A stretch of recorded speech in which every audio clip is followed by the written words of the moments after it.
Deputy Commanding Officer of Fort 10. From Cold Lake, Alberta, welcoming everyone in Canada and all Canadian Forces members serving abroad. You're watching the 97th Grey Cup live on TSN.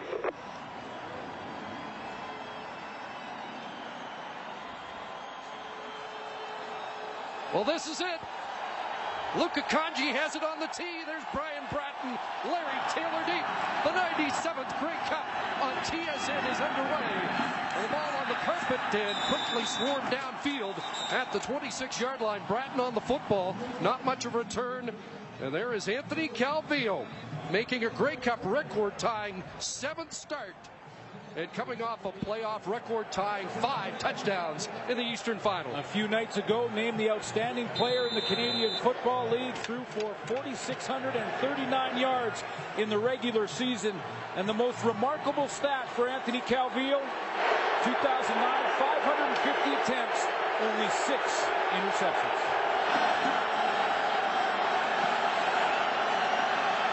First play of the go, over the middle, incomplete. He was looking for Jamel Richardson. As we set the Alouettes' high-powered offense for you. In the backfield, he'll have Avon Coburn and Kerry Carter at fullback. The receiving core, 3,000-yard receivers with Jamel Richardson. We've got Ben Cahoon, Kerry Watkins, and Brian Bratton. In the offensive line, Brian Chu, the veteran of 13 years.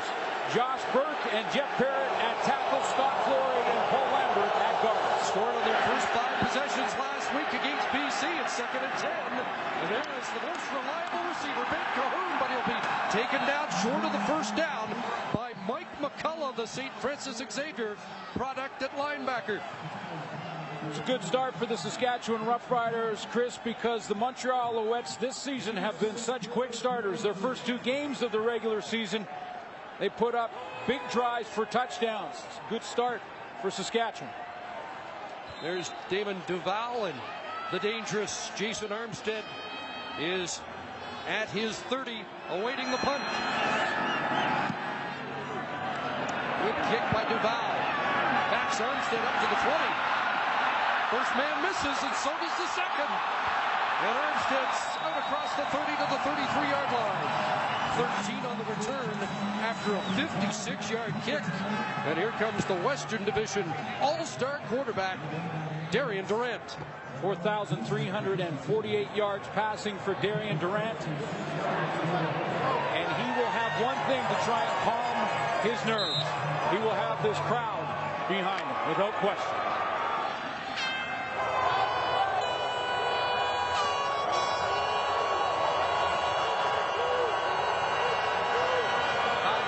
Set to start. And Durant flushed. That pass incomplete. Out of the reach of Chris Getzlaff. Take a look at the Saskatchewan Roughriders offensively. They will have Wes Cates in the backfield at tailback. Their 5-receiver pack features Andy Fantus at slot. They have Rod Bagg and Jerron Walker on the outside, Chris Getzlaff and Adam Nicholson. There's the offensive line. Jeremy O'Day, Mark Parenteau, Joe Bell, Chris Best, and the veteran, Gene Makowski. 2nd and 10. Cates releases 6 receivers. Pressure over the middle. Wide open, Wes Cates across midfield. And the initial first down of the game as Durant hits Cates over the middle.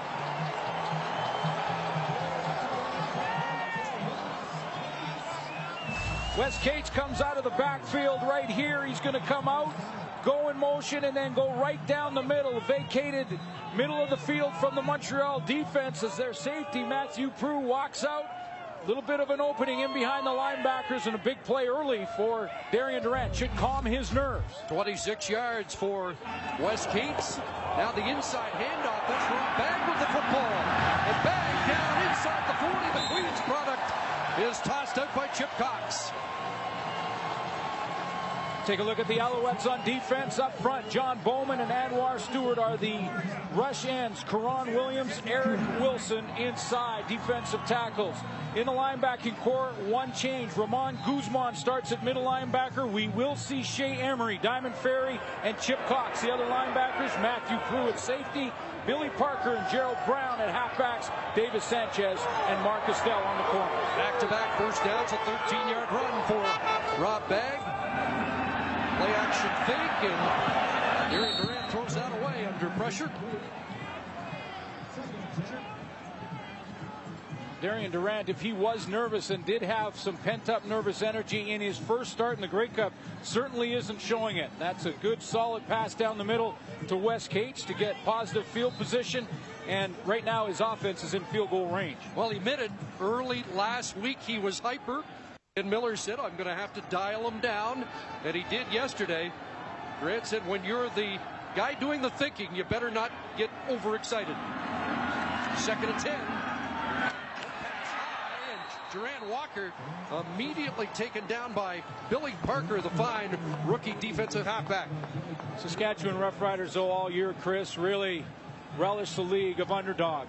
And it was a reflection of their quarterback. In fact, in talking to the coaching staff before this game about Darian Durant, they say, no, during the regular season, Durant would get himself in trouble at times like a young quarterback will.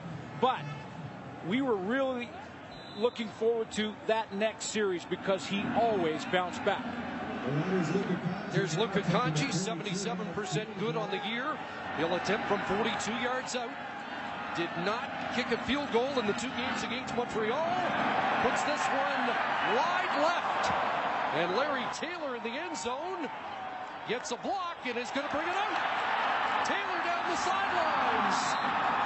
And out of bounds across the 25. So we remain scoreless. First quarter at McMahon. So no first possession points here at jam-packed McMahon Stadium in Calgary. Looks a lot like Riderville, doesn't it? Montreal takes over at their own 30. Avon Coburn tries the right side. Not much there. 3 straight 100-yard rushing games for Coburn against this Saskatchewan defense. Up front, Stevie Baggs and John Chick come off the edge. Keith Sholigan and Marcus Adams in the middle at defensive tackle. The linebacking core has Ray Williams in the middle. Sean Lucas, who led the team in tackles outside with Tad Cornegay. And in the secondary, James Patrick plays safety. It's Lance Frazier and the veteran Eddie Davis at halfback, Omar Morgan and Donovan Alexander on the corners. Morgan, a 10-year veteran, 9 in Saskatchewan, but the one he missed was 2007. Second down, but a pass for Richardson. Is it intercepted? Lance Frazier with it, but the ruling incomplete. And the play halted as Frazier, the leading interceptor for the Rough Riders this year, tried to sell that he had another. Saskatchewan Roughriders go with pressure out of the gate, trying to force a quicker throw from Anthony Calvillo, and they get it. Sean Lucas, the linebacker, comes from the right side of the formation off the edge, as does Tad Cornegay. He forces a quick throw, and that ball just touches the turf. Lance Frazier in perfect position on Jamel Richardson. The Alouettes normally quick starting, so back-to-back 2-and-outs. A big win for the Saskatchewan defense. Duval, a line drive, returnable for Armstead. Up to the 45, Armstead after a 47-yard kick. Let's head to the Riders' sidelines and Farhan Lalji. Thanks, guys. I had a chance to talk to Ryan Getzlaff, who is Chris Getzlaff's little brother. He's watching right now in Anaheim, but he won't be able to watch long. In about 10 minutes, he'll take to the ice for warm-up as the Ducks play Phoenix, and it's killing him that he won't be able to watch most of this game. Chris went through a similar situation 3 years ago when Ryan was in the Stanley Cup final. Chris was in Hamilton taking part in training camp with the Ticats, and he barely was able to watch any of the games because of everything going on there. They did speak last night. Ryan's message to Chris was, don't let this moment pass without enjoying it. Well, Chris Getzlaff's been so impressive this year. There are the family members up in the stands. He bought 22 tickets for the game. Chris has been so good, we stopped making the mistake of calling him Ryan. What a big play he had in the Western Final on a perfectly executed screenplay where Chris Getzlaf found the end zone. The Saskatchewan Roughriders beat the defending champion Calgary Stampeders to get a berth into this game. Good 8-yard run by Wes Cates. The block from Joel Bell. And Cates again on 2nd and 2. High steps into the secondary and down to the 42-yard line. Wes Cates with only 67 yards in 2 games this year against Montreal. Off to a good start. Both those games in the regular season, Saskatchewan got behind in those games and really abandoned the running game to Wes Cates. He had just 9 carries in the first one, and he had 8 in the second game. And the guy we just talked about, Chris Getzlaf, gets a nice cut block off the edge on John Bowman to give Wes Cates a little bit of a scene. 15-yard run after 8 on the previous carry for Cates. And Durant hit as he delivers the football out in the flat. That's Rob Bagg for short yardage. And Darian Durant got hit as he delivered that pass to Rob Bagg. I've been impressed, though, out of the gate to see Darian Durant calm, cool, and poised in that pocket. Knew he'd have pent-up nervous energy. His first Grey Cup start, a reflection of his head coach, who is certainly calm on that sideline. Darian Durant leading on some experience around him. Marcus Crandall, a winning quarterback in 2001, coach with the Rough Riders. 2nd and 8. Rob Cates has a seam, and Wes Cates will be dropped by Gerald Brown, close to a first down. Looks like he'll be a yard and a half short. Gerald Brown stepped up on this tackle and is going to give a tough decision to Ken Miller here as Wes Cates on a draw play on 2nd and long. You know you have confidence in your running game when you're trying to run the football on 2nd and long, trying to surprise the defense. But that tackle there by Gerald Brown is going to make it a tough decision for Ken Miller here. I think they're going to try for points and kick the field goal. But the offense has moved the football against a defense ranked number 1 in 21 of 25 categories. You're right, there's Luka Kanji, who will recalibrate and try from 40 after missing from 42. And this time Luka puts it through. First points of the 97th Grey Cup game go to the Saskatchewan Roughriders. 3-0 Saskatchewan. Let's go to the Alouette sidelines and Sarah Orlesky. Chris, among the many positives of Mark Trestman with these Alouettes is how he has re-energized the veterans. Last year going into the Grey Cup, the 3 longest-serving Alouettes, the 3 C's, Ben Cahoon, Anthony Calvillo, and Brian Chew. There was talk that all 3 of them may in fact retire. Well, this year, there's no talk about it at all. They are all enjoying playing for Mark Trestman. He has really re-energized them. In fact, Brian Chew said that regardless of the outcome today, he's not thinking retirement anymore.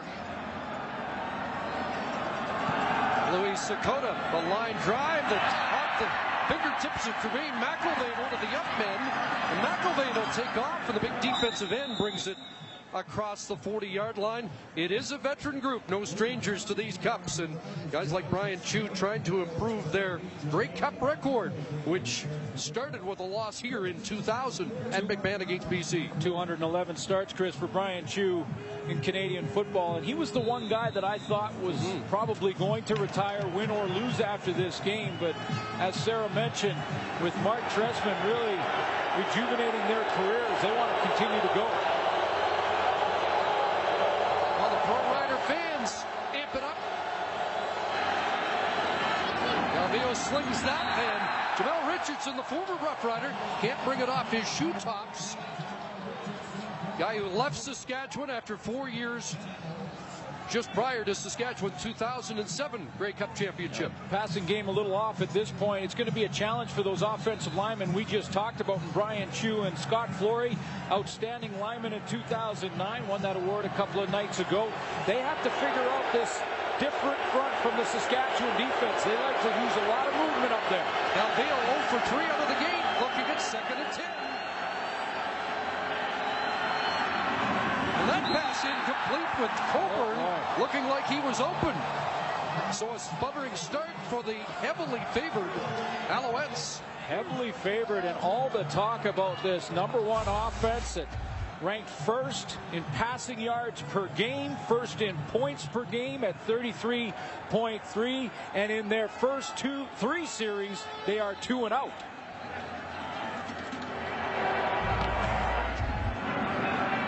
Duval high. Armstead brings it down at the 20. Shakes a tackle with the spin. And Armstead's been dynamic so far. What a beautiful night here in the foothills. We're at McMahon Stadium, the 97th Grey Cup. Saskatchewan football at their own 30-yard line. Here is Durant with a pass. And Andy Fantuz has his first catch, the top Canadian in the 2007 Grey Cup game. 5 catches for 89 yards for Fantuz. We saw Jason Claremont in the huddle, and in that last play for Saskatchewan, he's played sparingly throughout the season, had 317 yards receiving, did not score a touchdown, but you know that his veteran presence, a guy who has been in that Grey Cup game, 1-06, is important for Saskatchewan. Big Chris Zarka checks in on 2nd and 1 as the fullback, and the Canuck truck has it. And a first down for number 33, the city councilor. Up to the 45-yard line, who says he's had a couple of meetings. He's the rookie city councilor. Doubled the amount of carries that he had in 2008, and a lot of them in these situations. That pad level nice and low, and he's not really hit until he gets in the linebacking core. Said he's already had one complaint, but the constituent said, don't worry about it until after the Grey Cup game. 7 for Zarka, and a first down. And here's Durant throwing that away under pressure as Diamond Ferry, the linebacker, was blitzing on the play. One of the linebackers that has subbed in has been Shea Emery, the Canadian from University of British Columbia. Great season this year with 52 tackles. A bit of a sore knee from that Eastern final against the BC Lions. So Ramon Guzman started the game. We'll see both of them platooning in and out. Shea Emery has been very important on the special teams as well. He's been taken off of those. So 2nd and 10 for the Rough Riders at their 45. Emery showing blitz. He does come. Durant running out of time, and he'll take off. And now throw downfield, and it's caught. The catch is made by Jason Claremont.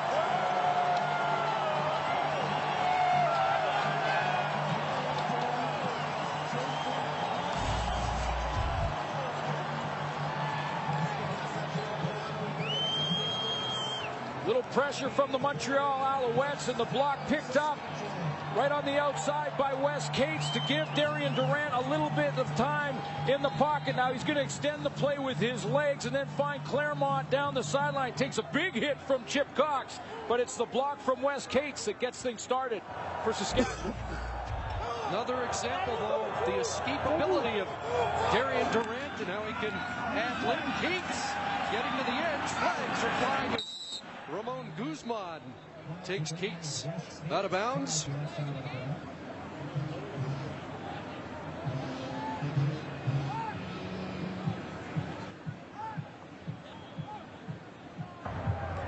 Holding, Saskatchewan number 66.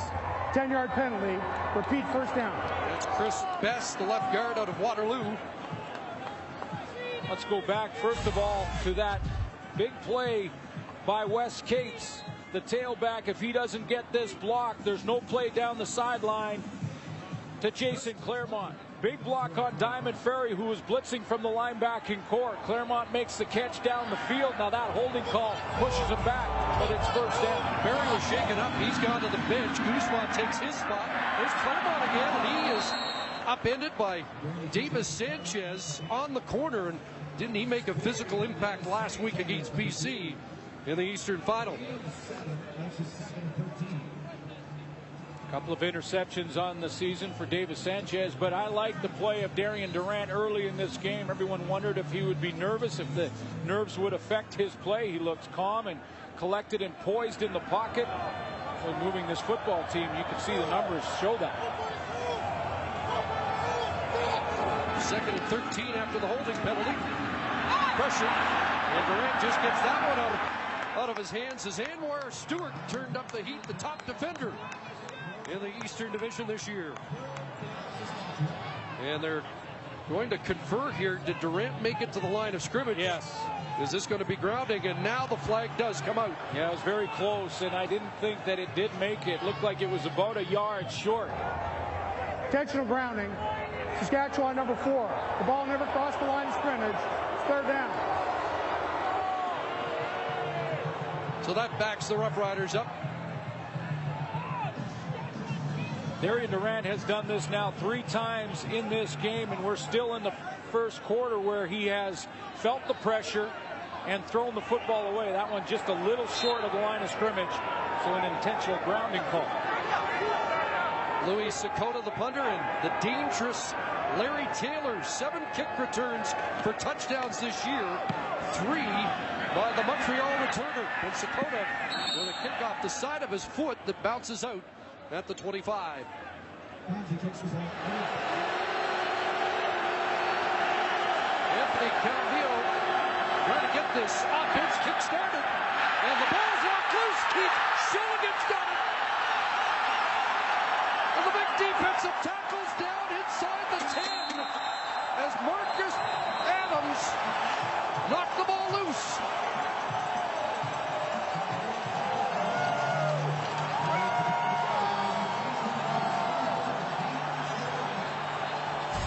Marcus Adams is not asked to make many tackles in a season. You won't see him in the newspaper very often. He just keeps plugging up that middle. One of the most underrated defensive tackles in the game. His partner Keith Shilligan picks up the loose ball. Saskatchewan has all the momentum. And remember, they were the heavy underdogs coming into this one. Keith Shilligan, the product of Spruce Grove, Alberta. And the Rough Riders with a first down inside the Montreal 10, first and goal. A lot of movement. Durant into the end zone, touchdown! Andy Fantus!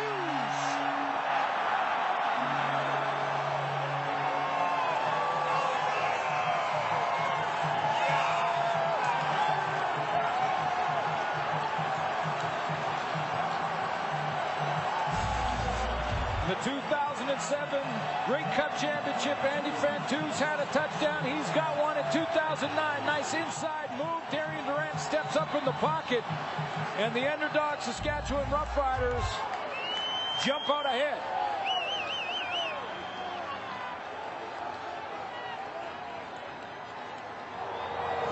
Lay off. Drop back the holder. Kanji the extra point. Stunning start for Saskatchewan. Tremendous route running from Andy Fantus, number 83, who's going to be working on Chip Cox, who walks out from his linebacker position, and watch him jab step with his right foot right there. That puts Chip Cox now at a disadvantage because he's on the outside shoulder. Andy Fantus has inside position. Good hard throw just inside that upright. And the Saskatchewan Rough Riders have their first major. Nice route running as Andy Fantus pushes Chip Cox up the field. Little jab step to the outside and back in over the middle. Missed 5 games this year, was plagued with hamstring problems almost all season long. Declared himself 100% a couple of weeks ago, and boy, has he become a dominant player again. Couple of catches by Jason Claremont. Andy Fantus with a touchdown. The Canadian Air Force is at it again.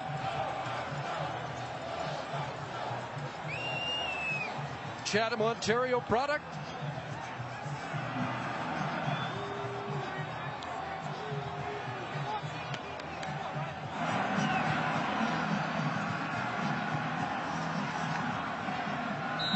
Just the 3rd touchdown scored against Montreal in the first quarter all year.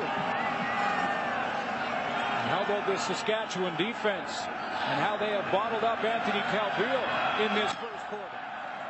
Kanji kicks it short. And they're going to let this one go out. And that will give Montreal the football at the 45. You mentioned it off the top. Is this the kind of situation? Legal kickoff. Saskatchewan number 10. First down, Montreal on the 45.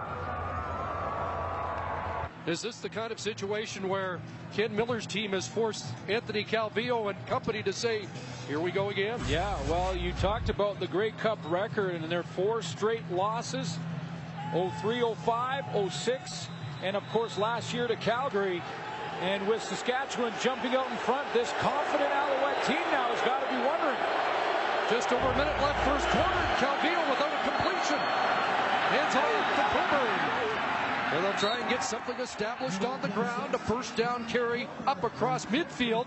Their initial first down, and John Chick the tackle. A good play calling by Mark Trestman to try and settle this offense down, and they do it by going to the running game. And Avon Coburn mentioned his 1,200+ yards in the regular season. All-Canadian along with Joffrey Reynolds at the tailback spot. And there's Coburn trying to settle this offense down and gets his first down.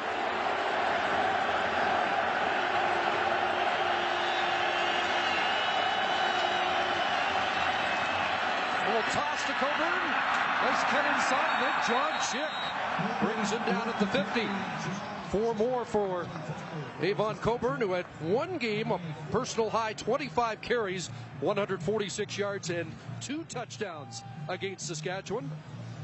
146 and 101. So both games over 100 yards rushing for Avon Coburn against the Saskatchewan Roughriders in those 2 games.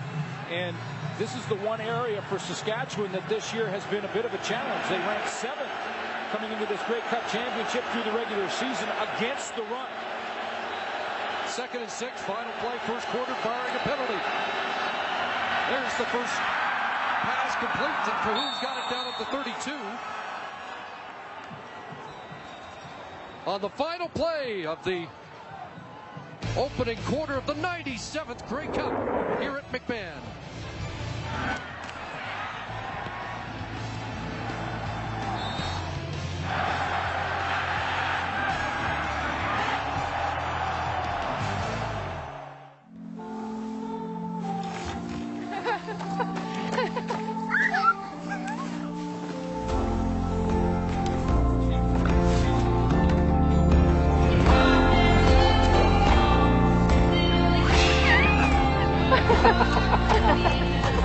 Here's to the everyday things that end up being everything.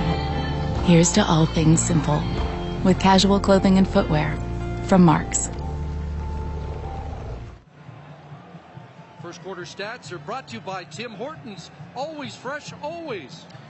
Well, you'd have to say that most of the experts have to be a little surprised now with just 2 first downs for the Montreal Alouettes in that first quarter. Almost unheard of in the regular season for them to get out to such a slow start. Their first 3 series of the game, 2 and out. Great front-running team. In fact, it's the most points Montreal has allowed in the first quarter this year. And I know when the coin toss was won by Montreal and they wanted to get the football, you thought, well, here they go again, the quick start that they're known for. Trying to play catch-up here. First and 10. Calvillo, second Hoffman. There's Cahoon again. The possession receiver for the Alouettes has his 3rd catch.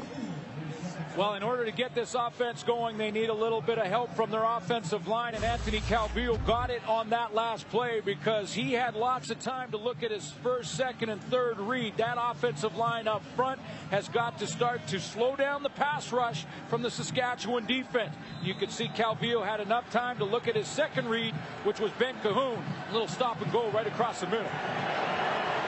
Just 2 catches for 19 yards in the Eastern Final, so Ben Cahoon already has been deployed more by Calvillo today. Back inside, and Coburn, short yardage. And Ray Williams and Coburn a little jostling after the play. Ben Cahoon has just set a Grey Cup record, is now the all-time leader in receiving. 42, 609 yards, a couple of touchdowns for Ben Cahoon in his Grey Cup appearances, 6 of them. And with 57 catches next year, he will have more pass receptions than any player in CFL history, if indeed he does choose to return. First and 10, Calvillo, the corner route, and that's incomplete. Jamel Richardson, the former Rough Rider who had 3 touchdowns last week, has been a target 3 times so far today without any success for Calvillo. You know, and Anthony Calvillo in that first quarter had a little pressure on him. There's no question about that. But he also had, at times, time to throw the football like he did there and really just missed his target. And could it be that Darian Durant in his first start is more calm than Anthony Calvillo in his 7th Grey Cup start? He looks a little nervous. 3-time league outstanding player, 2nd and 10. Has to step up into the end zone and threw it away as he really took a hit. Ray Williams, the middle linebacker, unloaded on Anthony Calvillo.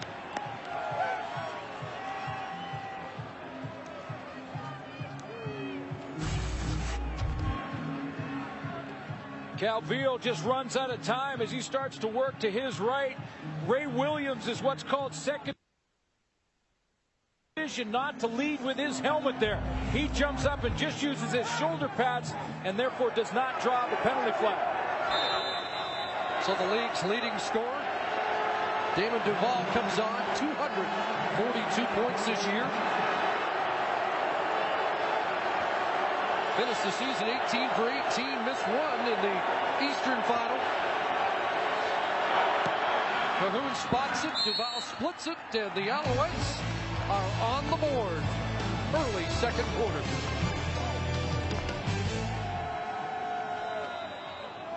Well, it's not mosaic, but it sure looks like it.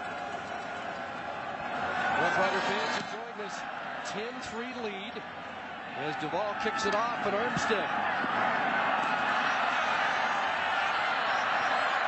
Going east and now west, and he gets swarmed. Corey Hucklack, the Winnipeg native, leading the charge downfield. It's Jamie Barise, the quarterback coach, that a few more words for Darian Durant at 70% in the first quarter. As we go into the 2nd quarter, he's looked very good and poised in the pocket. Called Kerry Joseph a couple of days ago. He was number 3 behind Joseph in 2007. Kerry Joseph told him, don't make it a bigger game than it is.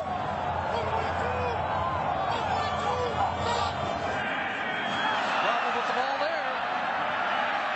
Has to scramble, has to throw it away.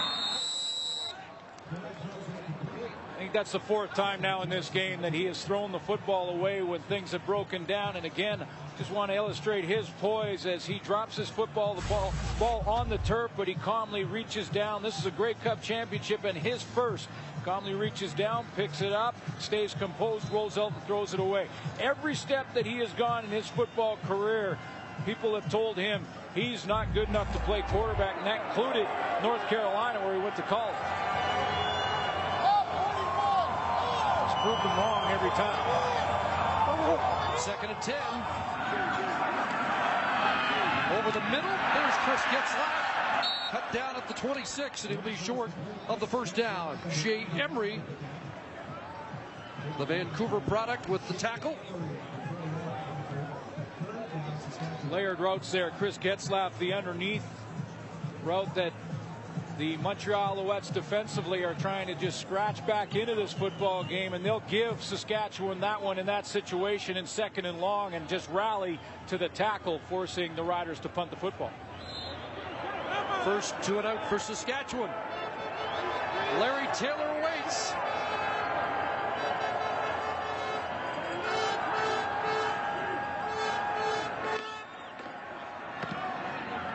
Better kick by Sakota than his first. And Taylor drops it.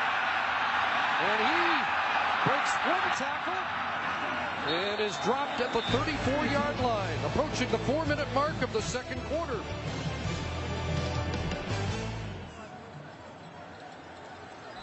Back at McMahon Stadium, it's Alouette football. First down at their 34, down by a touchdown. And over the middle, Jamel Richardson has the catch and breaks out to midfield. Richardson, the most dangerous receiver in last year's Grey Cup game for the Alouettes.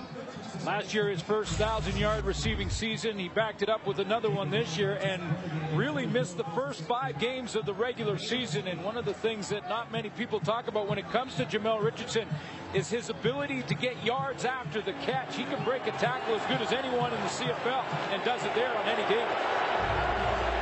First receiver not named Cahoon with a catch for Montreal today.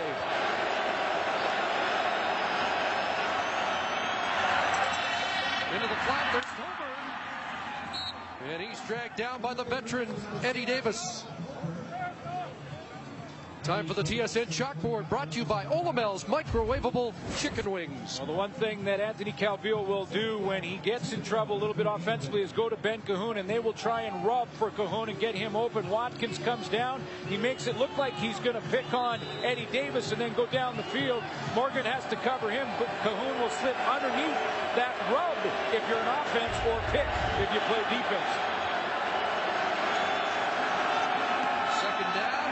Coburn a little stutter step, but then plunges ahead and should have the first down.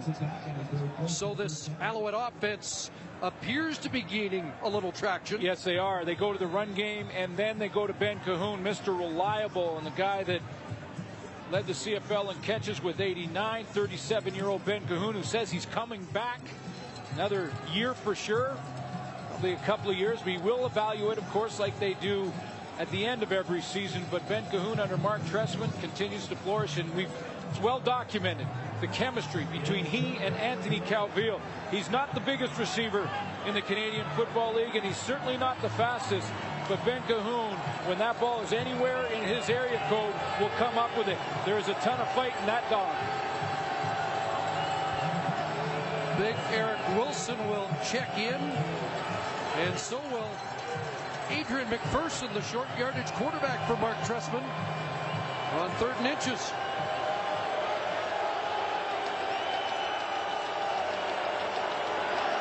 As the big boys hunker down.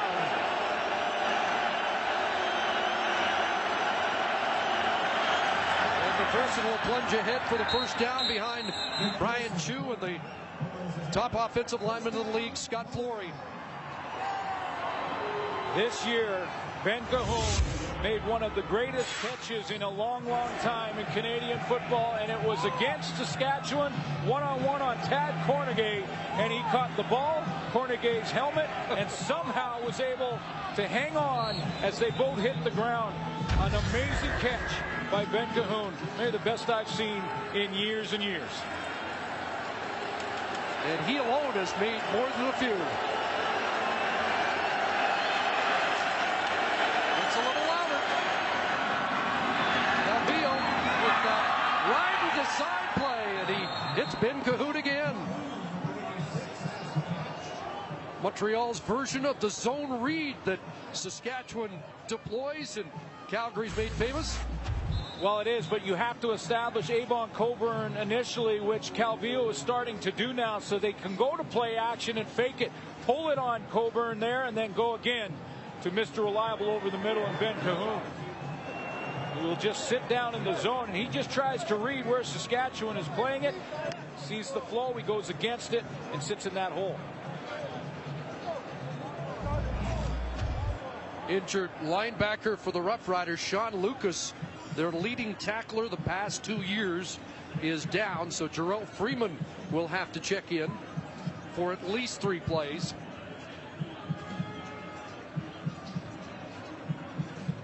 And while Lucas gets attention, we'll step out midway through the second quarter.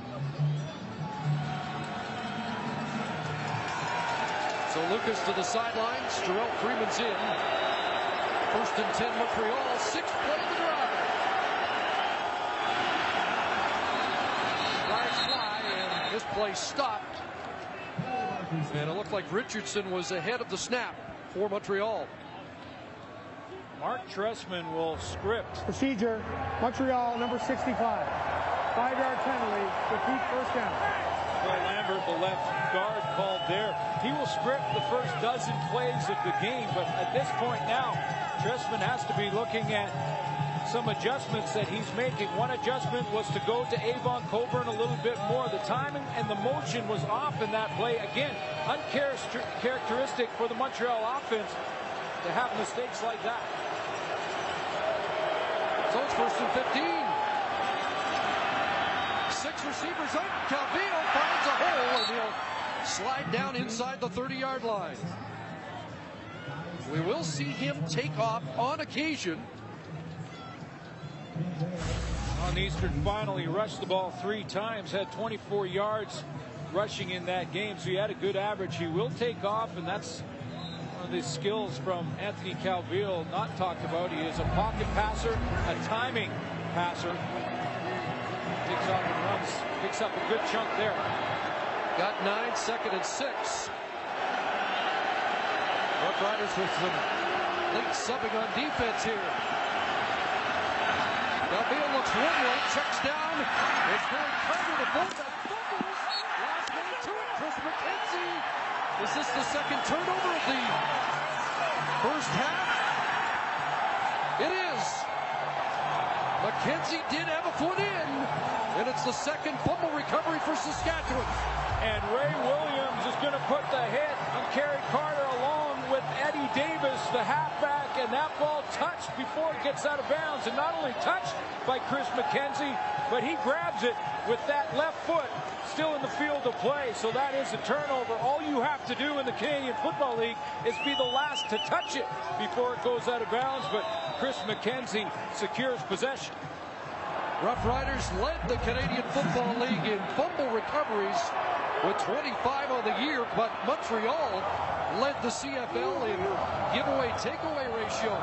They don't cough it up much, but they've done it twice already in this Grey Cup game. Back to Cates, and nothing doing. Taken down immediately by the middle linebacker, Shea Emery. Play made, though, by the middle linebacker, Ray Williams. Remember, Sean Lucas was knocked out. Williams in the linebacking core is going to flow to this football. Kerry Carter comes out of the backfield, and Anthony Calvillo has to check it down here. But the pursuit of Saskatchewan, who, remember the message from Ken Miller, who says effort is our edge. Well, it's effort that causes that fumble. 2nd and 9. Durant gets it away. Telemark's got the catch in front of Billy Parker. And taken down at the 26. He gets swarmed short of the first down. The mindset now for Darian Durant really is just try and grab some field position back. They got a decent spot here, enough to get a measurement. I was going to say, if they're close enough and inside a yard, does Ken Miller take a chance this deep in his own end? Had a full yard in the first quarter and opted for a field goal. This is a much different consideration inside his own 30.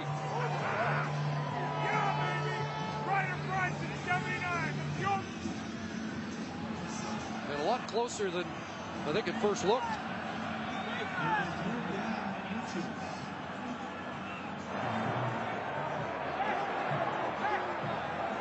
The big boys come in. Yes, they do. Along with Stephen Giles. Here comes the short yardage team, which has had some mixed success this year. In fact, Stephen Giles has fumbled a couple of times in short yardage, including the West Final against Calgary. He's got to have a short memory on that one now, because even though it's just a few inches, where they are in the field makes it that much more of a gamble. Handed off from Zarka. With a pretty good surge off the right side, and they're going to give him the first down up near the 30. Driven back, and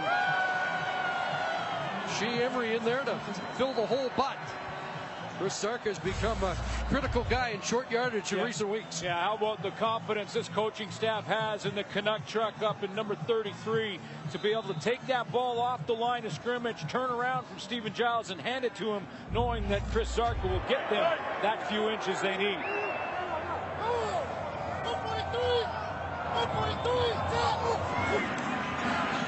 Cates and Stewart will pull him down up near the 35.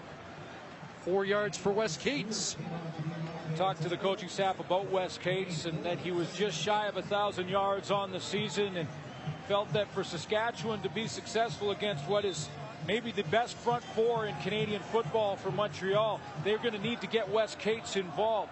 Ken Miller said despite the fact he missed 1,000 yards, he contributed in other ways. The only starting tailback in the CFL that didn't hit 1,000. Second down, Durant. That delivers short of the target. Intended for Adam Nicholson, incomplete. And now the punt team will have to come on. And the first throw from Darian Durant that he looked a little bit nervous. And when I say that, I looked at his feet as Darian Durant is going to drop back in the pocket here. He does have an open receiver. Watch him hopping in the pocket. He never really settles himself. Hops up and down a couple of times. Short arms that one a little bit. And it's too low for Saskatchewan receiver to come up with.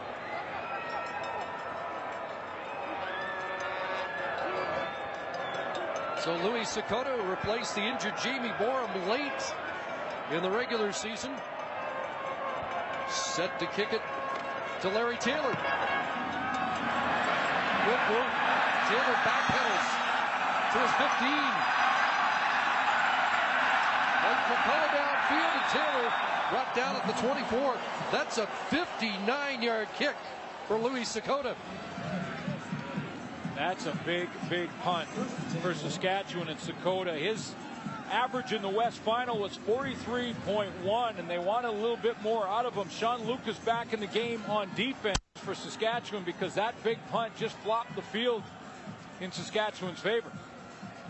Jocelyn Fournette, part of the punt cover team for the Rough Riders, shaken up on the play.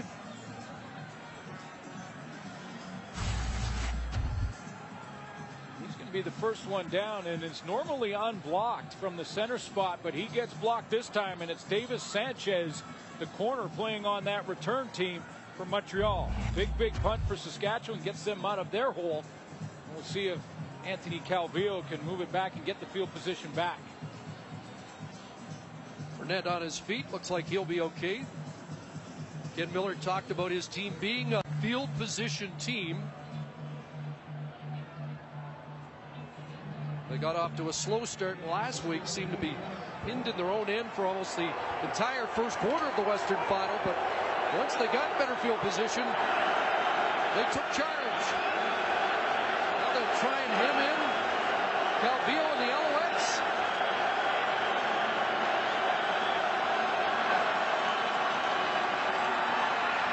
Underneath Richardson.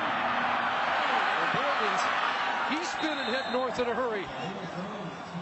First of all, Anthony Calvillo, to get a little more protection help, is going to go with tight end formations. He's going to move Kerry Carter up to the line of scrimmage, and with Carter up there now, he's going to get a little more protection. There's Carter, one of the tight ends. He's got two. That gives him a little bit more time, and it allows him to just throw it underneath here to Jamel Richardson, and then let Richardson do his thing. 20-yard gain for Jamel Richardson. Alouettes with the first down up to the 44. Cahoon back into the offense. And Calvillo takes off. Shulligan in pursuit. And Anthony Calvillo will step out at the Rough Rider bench. Close to 4 for AC. Avon Coburn, his running back who had released into the pass route, gets a little bit of a chip block here on Omar Morgan, the corner, as Calvillo gets out of here. I thought there was going to be some kind of collision. Actually, it was Tad Cornegay here, the linebacker, coming up. Coburn just gets a piece of him, because if he does it, boy, Cornegay is going to put a huge hit on Calvillo before he gets out of bounds. 2nd and 6. 4-man rush underneath, and that'll be short of the first down. To Avon Coburn, and Mike McCullough there again. Mike McCullough will get a chance to play in the rotation. Watch how he shows the blitz up in the line of scrimmage here. He's going to show it like that and then drop back, get right back in that pass coverage, and it forces Anthony Calvillo, as he sees him drop, to dump it underneath to Avon Coburn, and then good sure tackle by McCullough. Got 5 starts at middle linebacker when Ray Williams was hurt, and boy, did he play well in the breach. Valuable guy. Kingston, Ontario native.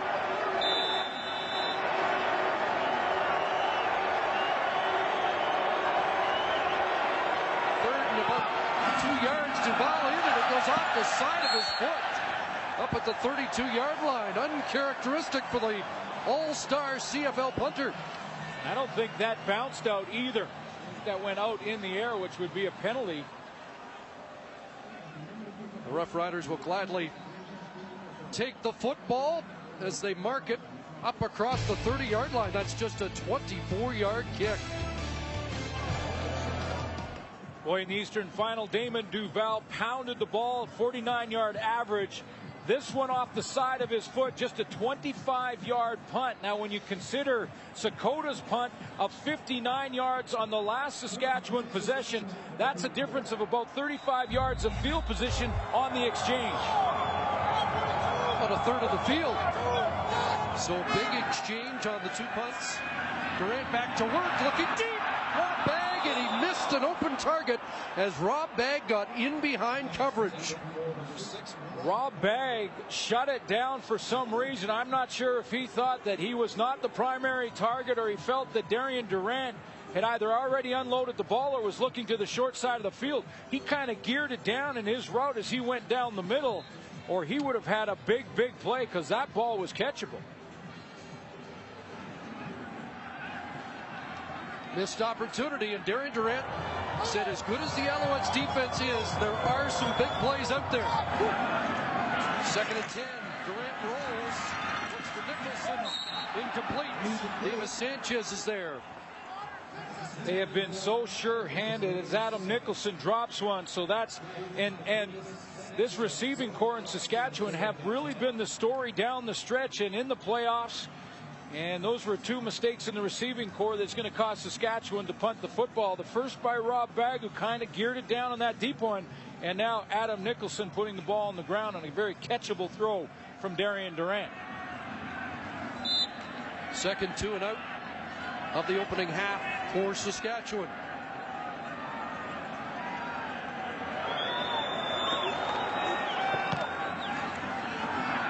Sakota again. This one bounces out inside the 30, and there's no return. And Louis Sakota's having himself a good first half. 47-yard punt and no return. 2:25 left first half. Then we'll check in. Dave Randorf, Jock Climbing, Matt Dunnigan, and the big man Chris Schultz will weigh in on what they've seen in the first half. Those guys coming off a great regular season and a good playoff. Yes, I've been searching for an Alouette jersey in this crowd, and honestly, I've found one so far. There might be a couple. There's a few sprinkled in and out, but wow. The Sea of Green is here. Rider Nation in attendance in the biggest city in Saskatchewan, Calgary. There's that right beside. Richardson bounced off first contact and gets extra yardage up to the 35-yard line. Bounced off the first hit by Tad Cornegay. One thing that Anthony Calvillo, you talked about missed opportunities for Saskatchewan trying to go deep. Anthony Calvillo has really not had the time to go deep, and he's gone to this quick ride and decide or play action, as you mentioned, Chris. In the run game, little play action there, out to Jamel Richardson, but it's all intermediate and underneath throws so far for Calvillo. 2nd and 4. Richardson in motion.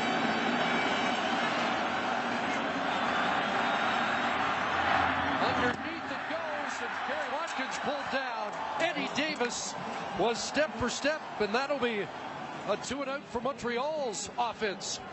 Another situation where Calvillo is trying to look deep. I thought he looked to the short side of the field to Ben Cahoon, who was covered up well right here by Omar Morgan. Omar Morgan, the veteran who did not get a chance to play in the Grey Cup in 07. He was in Edmonton, well covered there.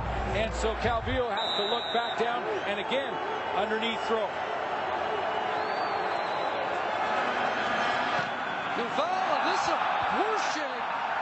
That's as bad a kick as you'll ever see from David Duval.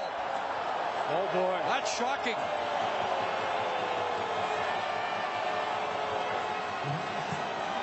That's 7 yards. The previous kick was 24. And it just hands instant momentum. to the Riders. And that you could see on the drop of the football. He almost missed the ball completely. And it's so important for these punters to get that drop correct so the foot hits the ball squarely, and he almost missed it completely. Another shank. 44.8-yard average in the regular season, 49.2 last week. Durant going to try and make him pay. Chris Getzlaf the catch in front of Gerald Brown to the 38. Kicking game is the third in the game, and Mark Trestman, when asked this week about special teams, he emphasized, he said he preaches to his team that it's more than worth 33%. The field is so wide, the field is 10 yards longer, so much time expires on a special teams play. He said it's that much more important, and he's had his punter have 2 crucial mistakes in this first half. 7 for Getzlaf, 2nd and 3. Empty backfield, 6 receivers set. Short drop, and that pass incomplete. And Andy Fantuz usually makes that catch. Pretty good coverage there, though, by Billy Parker, the halfback.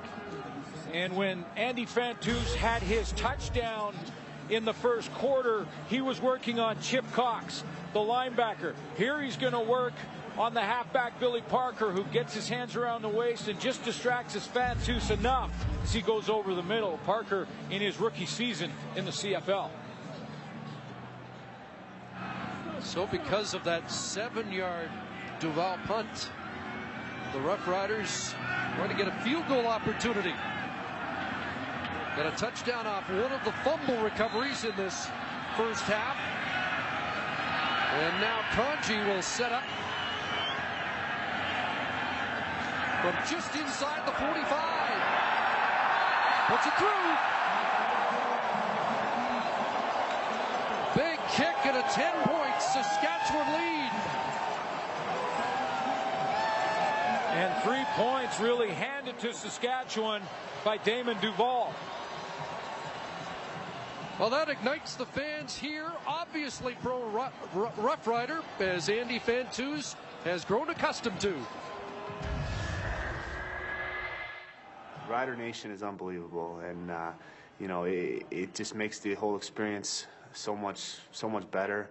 They follow us all around, like not only in our own province, but in other provinces.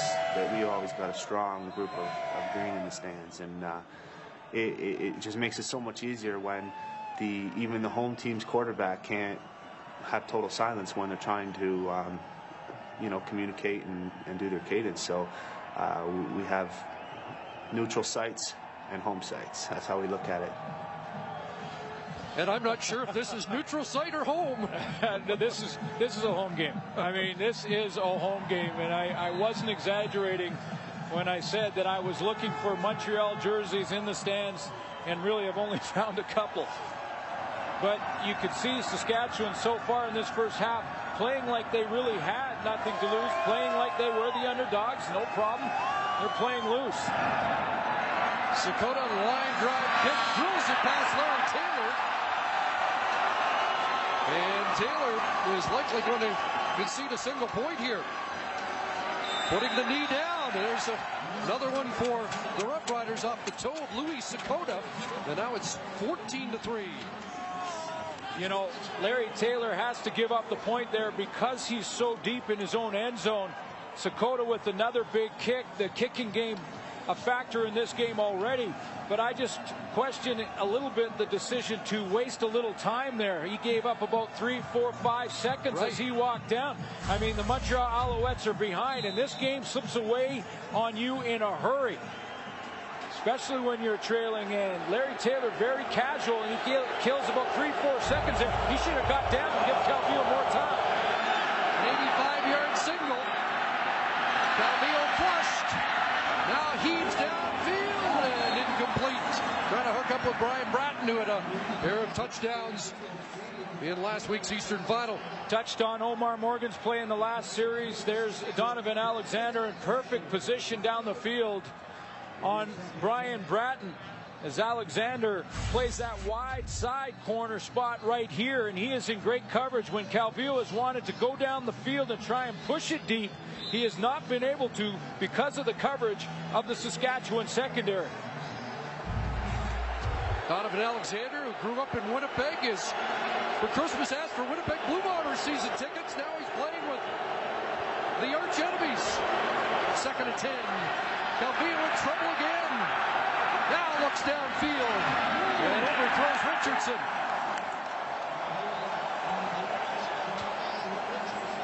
Very tough first half for the veteran Anthony Calvillo, and the Rough Riders are going to get the football back one more time in this first half. You know, they talked about confidence, and I'm seeing by the reaction of Anthony Calvillo, he is showing a little frustration as he twice in a row now could not find his open receiver, and on that last play he had an open receiver in Ben Cahoon, but the pressure up front this time by Saskatchewan flushed him to the opposite side of the field, and Cahoon, you can see his frustration starting to creep in. 5th to an out, and what does Damon Duval do now is complaining about the grip on the football. That's better. Armstead cut down at the 45-yard line. Tackle made again by Corey Hucklack. Still not vintage Duval, only 38 on that kick, but better than 24 and 7. Interesting now with just 1:01 left in the first half to see if Saskatchewan tries to be aggressive and push the ball to get some more points before the end of the half and try for that major, or do they get conservative here and just be happy with the lead? I think in a game of this magnitude and how quickly it can slip away from you, you go ahead and get aggressive, get the points when you can. What we've seen from this guy this year, Darian Durant, is fearlessness. They do get to Cates, but Cates kicks it outside. Gerald Brown up to meet him at the 50. And Wes Cates has 4-5. Tremendous vision there from Wes Cates. He starts out, and look how he's looking like he's trying to look to his right and show that he may be picking up someone in pass protection. Then he takes the ball. Nice vision to bounce back all the way to the back side of the play as he sees it clogged up to the play side. So he goes back to the right.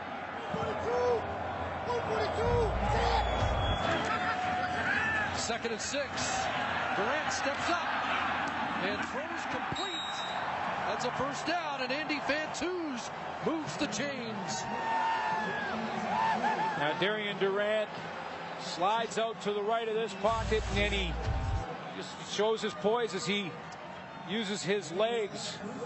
There's a great ability to run. He had an 8.4-yard average, but I love whenever he scrambles or runs out of the pocket, he runs with his eyes up, looking for that open receiver, and he found one.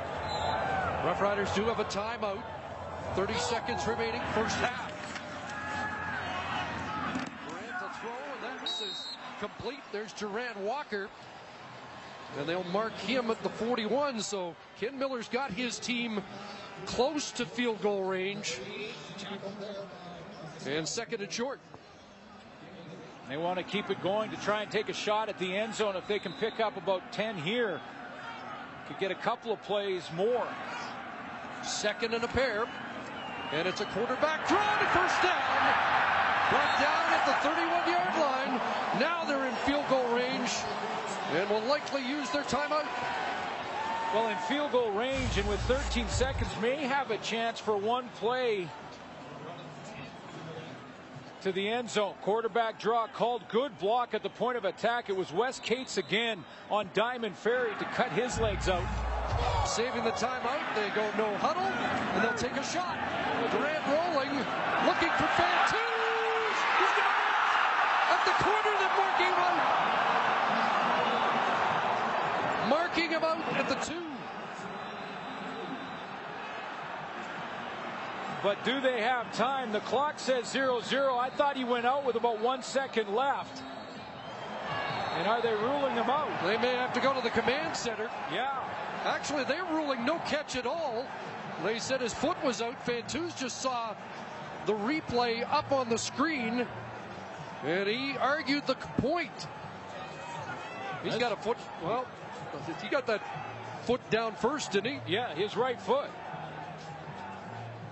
Catch made there, right foot down. Right foot was down. You only need 1 foot down in the Canadian Football League, and it looked like he had possession of the ball and his right foot on the ground. The other question here is, what was on the clock? The such a quick stutter step, but that right foot is clearly down before the left is on the white paint.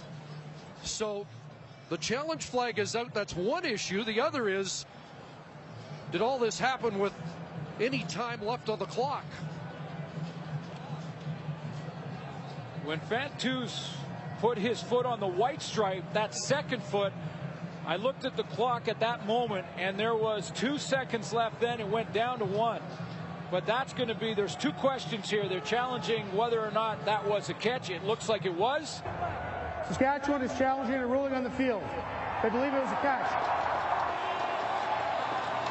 So that's the challenge, because they did mark the spot. So the initial mark was catch, but when they conferred the officials, they ruled it no catch. So the ruling right now on the field is no catch by Fantus. They are challenging that ruling. But the other thing in question they have to look at is, was there time on the clock when that play was finally blown dead?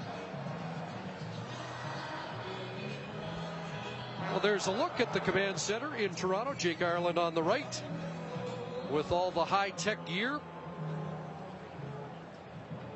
That's Jake Ireland right there.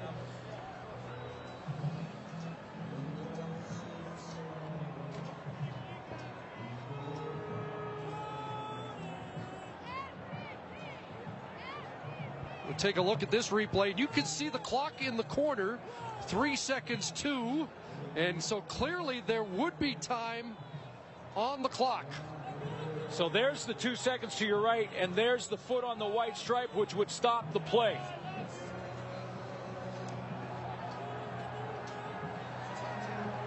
So this should be first down with a yard and a half to go, and another Now, interesting call. Yes.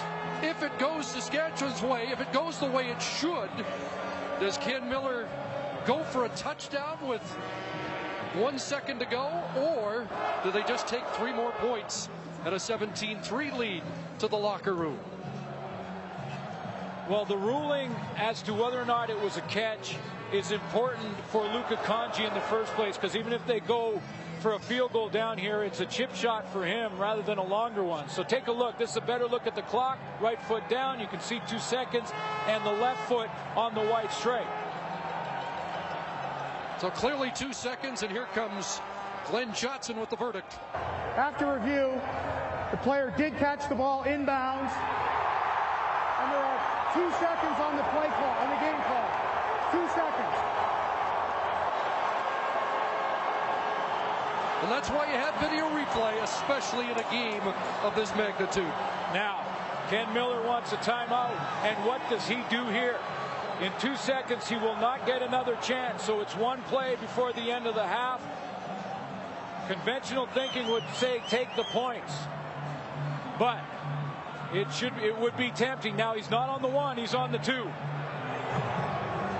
Timeout, Saskatchewan. Field goal unit has come on. Armchair quarterbacks across Canada. What do you think? Well, this will give them a 2-touchdown lead if indeed Kanji is successful. And no matter how this game turns out, this will be one of those plays that is, and decisions that is talked about forever, because this is one of those decisions, and I like the decision by Ken Miller. In a game where your defense is playing as well as Saskatchewan's is right now, and a lead, take the points.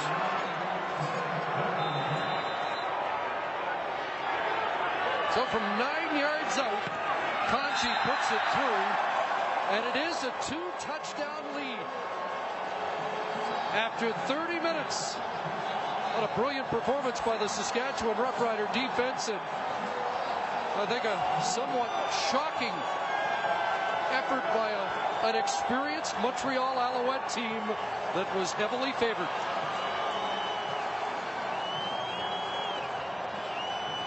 Darian Durant in his first start did not show nerves. Let's check in with Farhan Lalji and the Saskatchewan head coach Ken Miller. Coach, you almost ran out of time there. Just talking about the momentum that last play gives you going into the second half. Well, I think it'll give us some momentum. We've been sporadic and then we need to have some consistency. And this is a long halftime, so we've got to start with a bang when we come out. Thanks, Coach. Let's send it to the other sidelines and Sarah Orleski. Coach, this is a position that this group isn't used to being in this year. What's the biggest adjustment to make going into the second half? Well, we just got to regain our composure. We're very lucky to only be 14 down right now. Saskatchewan's playing very well. Our defense has been on the field too long because our offense hasn't had many drives, and we've turned the ball over twice. So we feel very fortunate right now to be only down by 14. We've got a long way to go. Got to gain our composure and just got to play the second half one play at a time. Thank you. You bet, Sarah.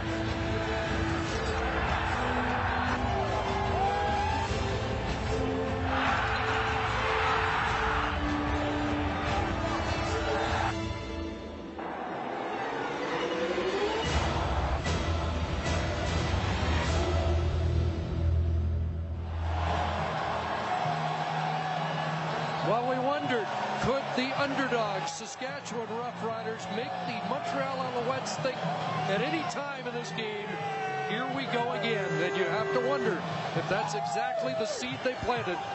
Mark Trestman's team scored just 1 point in the second half against Calgary in the Grey Cup, and now 60 minutes of football, 4 points. Ken Miller decided on a field goal, which was a good decision. Jason Armstead on the return. Remember a week ago? 75 yards to set up an early second half touchdown for Darian Durant and company. Stopped after a 31-yard return. Darian Durant looked real good in that first half. 13 of 21, 156 yards in his first Grey Cup start against Anthony Calvillo, and he outdueled Calvillo in the first half. Showed great composure, rushed the ball well, scrambled with his eyes up. 6 different receivers catching passes. Under Ken Miller, Saskatchewan 15-1 over the last 2 years. When leading at the half, West Cates is met by Karan Williams, the all-CFL defensive tackle. Talking to Ken Miller, talking to James Barise, the quarterback coach, told me that they were going to have to try and pull Darian Durant back from the edge and control his nerves. They knew he'd be nervous and have that nervous energy coming in. Boy, he did not show it. Tremendous first half with Darian Durant. Huge underdogs in this game. Nice touchdown throw to Andy Fantus. Now, important drive here to try and continue to keep that momentum.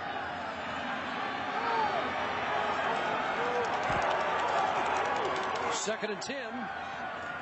Pressure off the edge. And Durant is dropped. Taken down by Chip Cox. Another all-CFL defensive player for the Alouettes, who had 10 tackles and a quarterback sack last week in the Eastern Final. Chip Cox looks like he does this on his own. He's at the left of your screen, and he's going to come in when Wes Cates releases. He decides to let him release and then creep in. You'll see him in a second. There's number 11, and he just continues on as Durant tries to scramble out to his left.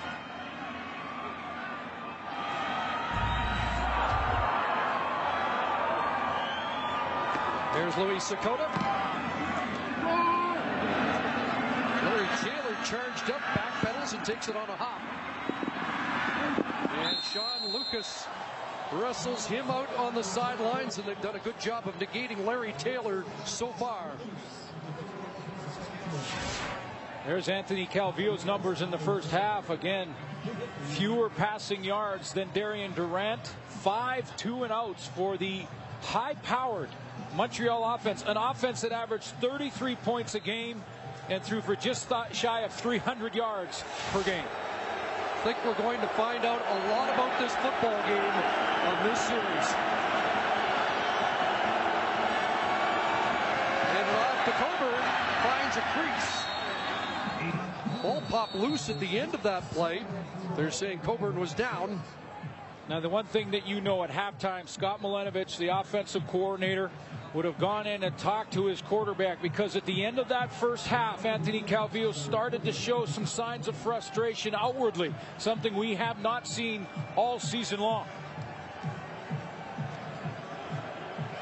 I think Avon Coburn shaken up on that play. And he's gone to the sidelines. So Darren Diedrich is in at running back. Second down. Calvillo has a strike to Brian Bratton and a first down. Yesterday, Anthony Calvillo said one of the things he's taken the most pride in this year, he went into the season with a goal of not having a bad game, and he thought he avoided that through 18 regular season games, and obviously last week wasn't bad.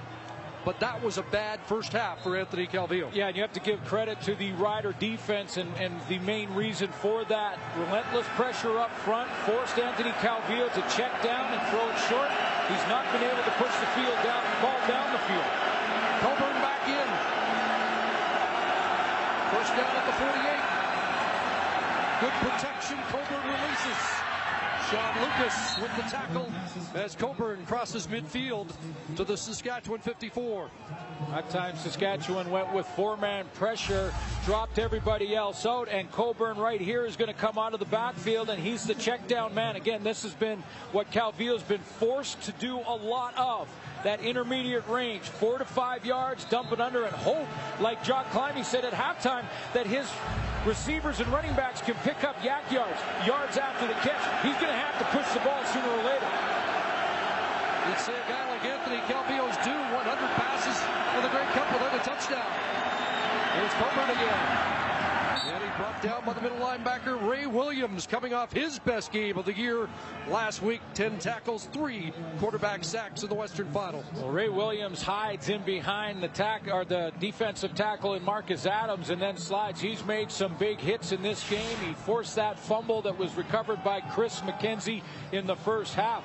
What a West Final he had. You can't have a better game as a defender than 10 tackles and 3 sacks. Alouettes do have a first down. Huge questions when they lost Maurice Lloyd to the Edmonton Eskimos. Saskatchewan, he's filled the void in a big way.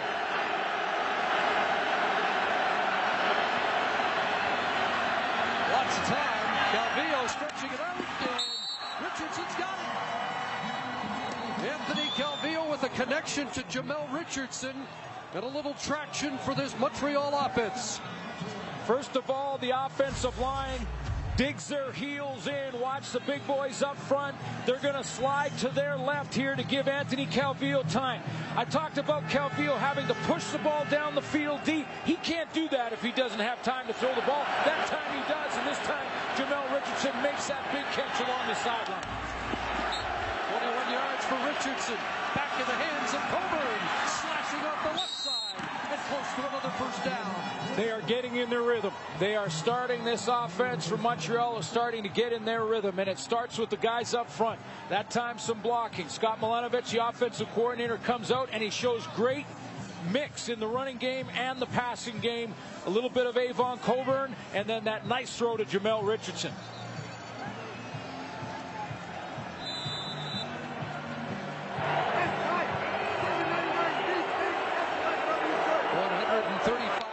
Available as he checks the ready list on his wrist. He looks at 1st and 10 from the Saskatchewan 20. Pulls it down and now drops it off. That's Kerry Carter, the fullback, who had a touchdown catch in the game in Saskatchewan, but a fumble in the first half. Kerry Carter hangs in to the left of your screen to help with protection. He's going to help on Stevie Baggs and then release and run with Calvillo. Just picks him up with his peripheral vision to the left. Dumps that ball off. Better idea for Calvillo to let his fullback take the hit in the open field rather than number 13. As deep as Mark Trestman's offense has been in Saskatchewan territory all day, 2nd and 3. Coburn. And Coburn some extra effort.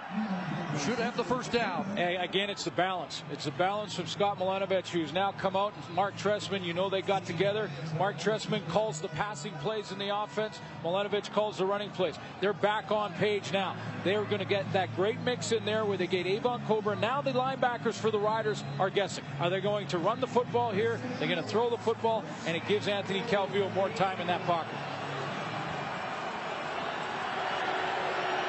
First and goal, Alouettes at the Saskatchewan 8. Ninth play of the drive. End zone pass, Jamal Richardson, touchdown.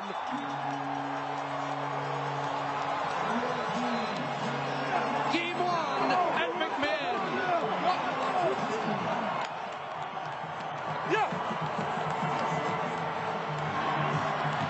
All year long, defenses have talked about trying to contain this Montreal offense because they understood that you just cannot stop this Montreal offense. Not with a 16-year veteran at quarterback, a future Hall of Famer. You knew it was a matter of time. They've got some traction now. Without the extra point. And now it's a one-touchdown lead for the Rough Riders. Jamel Richardson is working on Lance Frazier right here. Frazier gets caught. When you're down on the goal line and you got man-to-man, you have got to look at your receiver. He gets caught looking at the quarterback, Anthony Calvillo. When you are a defensive back in man-to-man coverage and you get caught looking at the quarterback, you have the best ticket in the house for a touchdown for the opponent.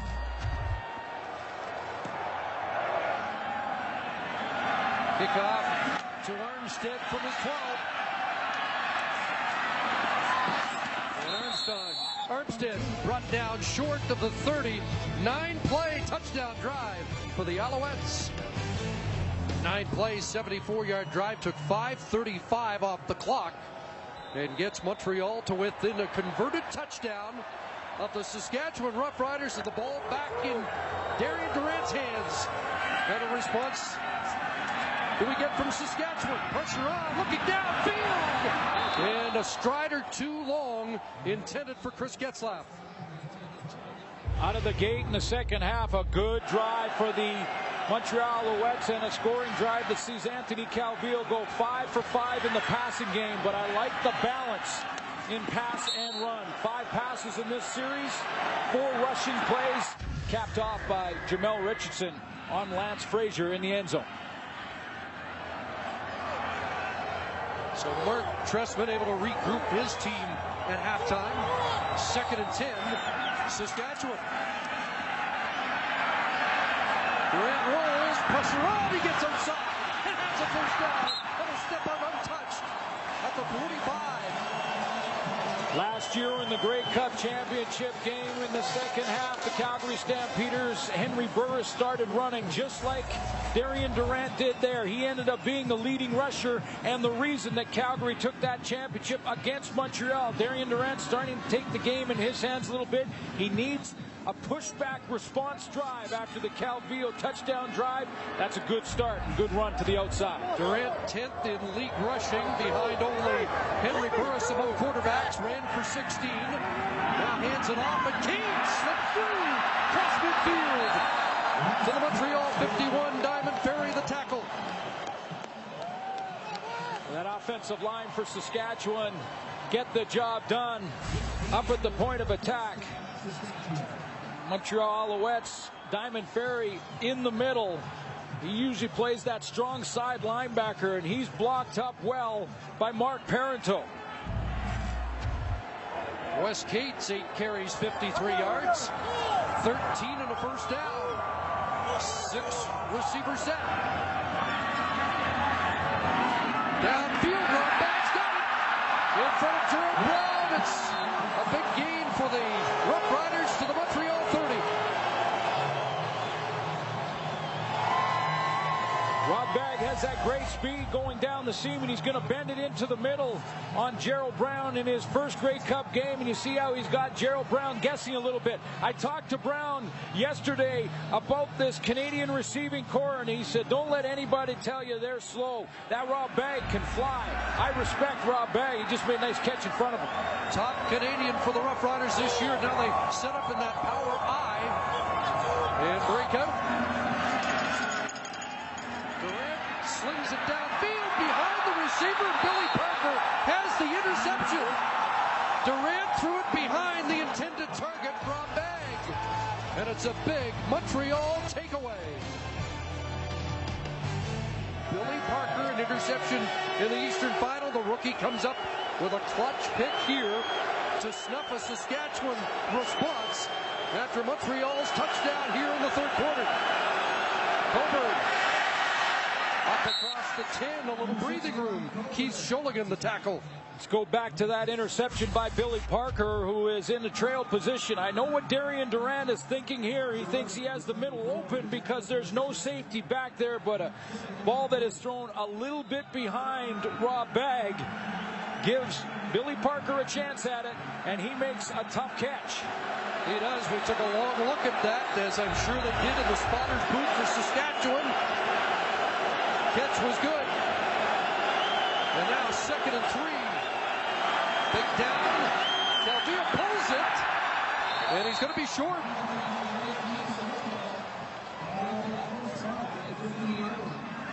Looks like they're about a yard short. Marcus Adams the stop.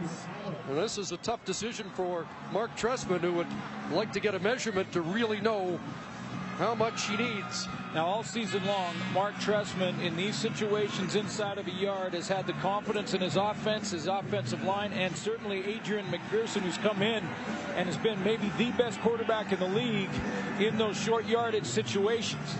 But you're inside your 20-yard line. You just, as a head coach, have to take a big gulp, and yikes. Less than a yard, but enough to really make him think about it. And out comes Duval. And you wondered, even with Duval's lack of success tonight, whether that might have impacted on the decision, but clearly it didn't. I think what impacted on the decision in this game is the play of the Saskatchewan defense, but for one drive in this football game. Saskatchewan defense has played well, and that's why Montreal punting right now. So it becomes the 6th to an out. And the Red Riders should enjoy good field position. At his 50, Armstead crosses midfield and is dropped at the 48-yard line. Kerry Carter, the tackle, 45-yard kick. Back at McMahon, let's join Farhan Lalji on the Saskatchewan sideline. Chris, after last week's Western Final, the Riders gleefully took over the locker rooms of their rivals from Calgary. Eddie Davis and Wes Cates made the request. They wanted their old lockers because they were former Stampeders. They got it. Davis told me it looks just like it did when he played here. As for Damian Durant, he wanted Henry Burris's locker. Burris actually wanted him to have it. Durant says you can't go wrong sitting in the same chair as a Grey Cup MVP. And Tad Cornegay with a little debate on the Twitter site with Nick Lewis. Took over Lewis's locker. Here's Darian Durant, and again, Durant using his legs to soften up the Montreal defense. He uses his legs and he uses his running back as the decoy in Wes Cates right in the middle of your screen. Little play action here. And speaking of taking Henry Burris's locker, is that not the Henry Burris to Joffrey Reynolds play as he comes out and around the corner? And when he does and sees that he has that corner, boy, he just takes off. No hesitation from Durant. Trying to bounce back after his first interception in 101 passes dating back to Halloween against Hamilton. That's been one of the great improvements we have seen from Durant during the course of this season. The toss inside, Cates, touchback to the 25-yard line. Wes Cates has 8. And Matthew Prue comes up pushing the Montreal safety. Getting some blocks from all different players on the football field, and Chris Getzlaf right here, the slot back, used to catching passes. Watch how he works down and cuts off the backside, so the pursuit from the backside can't get there in Jermaine McIlvain, so that gives Wes Cates a chance on the front side of the play to pick up good yards. The receivers have to block too. Offensive coordinator Paul LaPolice says Chris Getzlaf's got that top hockey mentality. Yeah, that's one of the reasons he's such a good blocker. Second and short, and the Canuck truck straight ahead should have it. Paul LaPolice does such a nice job of game planning week in and week out. He uses motion before the snap very effectively, makes it very tough to play man-to-man defense against his football team, and he always has a little wrinkle. He's going to that sort of Calgary playbook with a little of that zone read type play. Fake it to your running back and have an athletic quarterback in Darian Durant take it to the outside, and he's getting his receivers involved in the blocking. Says we do a lot of things like Montreal, and he probably watches more Alouette video than any other team that Saskatchewan plays. First down, Durant, quick hitter, and Davis Sanchez was in the neighborhood. Yeah, and Duran Walker, the intended target. Yeah, Duran Walker, Chris, had to come back and take a quick step back to try and disrupt that play, or Davis Sanchez is gone. He got a great jump on that wide side corner. It's the long throw, and the timing has got to be right, especially with the veteran out there of 9 years. Durant a little bit behind, and Sanchez, man, he almost took that to the house. Davis Sanchez 0-3 as a player in the Cup. He has won one Cup, but was not suited up. It's the blitz, and they screen it to Cates. Back inside, and Wes Cates dropped. At the 15, he'll be a couple yards short. Anwar Stewart, big tackle there to hold him short and hold him to third down, because that play looked like it had some real potential. So with just over 1 minute remaining here in the third quarter at McMahon Stadium, Luka Kanji comes on, trying to make it a 2-score lead for Saskatchewan.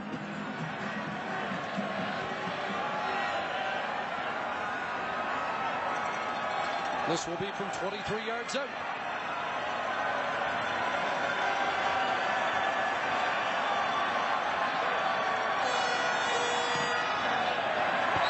Kanji makes no mistake. 10 points, Saskatchewan lead. To the Alouette bench, let's join Sarah Orleski. Guys, all this week we've talked about how this Alouettes team has a real confidence about them. Anwar Stewart said that as a longtime veteran, all of a sudden he said these Alouettes have that Alouette swagger back. Well, we certainly didn't see that at all in the first half. They got a temporary lift on that bench with Jamal Richardson, who swore to me that he was going to be a difference maker in some capacity in this game. When he scored that touchdown, they got the lift. Now the real challenge, though, will be down by 10. Can they overcome this adversity? A position they have not been in very many times this year. That defense allowed an average of 18 points a game during the regular season. The Rough Riders with 20. In the final minute of the third quarter, Brian Bratton on the return. Tad Cornegie can't bring him down. And Bratton breaking tackle after tackle. And that'll be a jolt for the Montreal bench. You never know in a game like this who will be the player that ignites the football team, and it could just be Brian Bratton on this return, and not even because of the yards or the field position, but because of how he did it. All the second effort. Broken tackle there, 1. Broken tackle there, number 2. He keeps going down the sideline. That's number 3. Number 4. He broke 4 tackles to pick up some big yardage, and that's Jarrell Freeman, the leading tackler on special teams for the Rough Riders. Tad Cornegie on defense broke that tackle. That can inspire a football team right there, folks. 54-yard return, and now into the hands of Clifford. Shifting gears, and now wrapped at the 42. Best start for the Alouettes in this game. And Avon Coburn, a bigger part of this offense, told us the other day, I'm probably just going to be a decoy. But I think that was a decoy effort by him. But the thing that they understand, Chris, is that in the 2 games these 2 teams played each other in the regular season, Coburn was over 100 in both. Barring a penalty, and it has been a relatively penalty-free game. This is the final play of the 3rd quarter. Coburn again. And he has a first down at the Saskatchewan 36. Through 45 minutes of football. And the favorites are down by 10.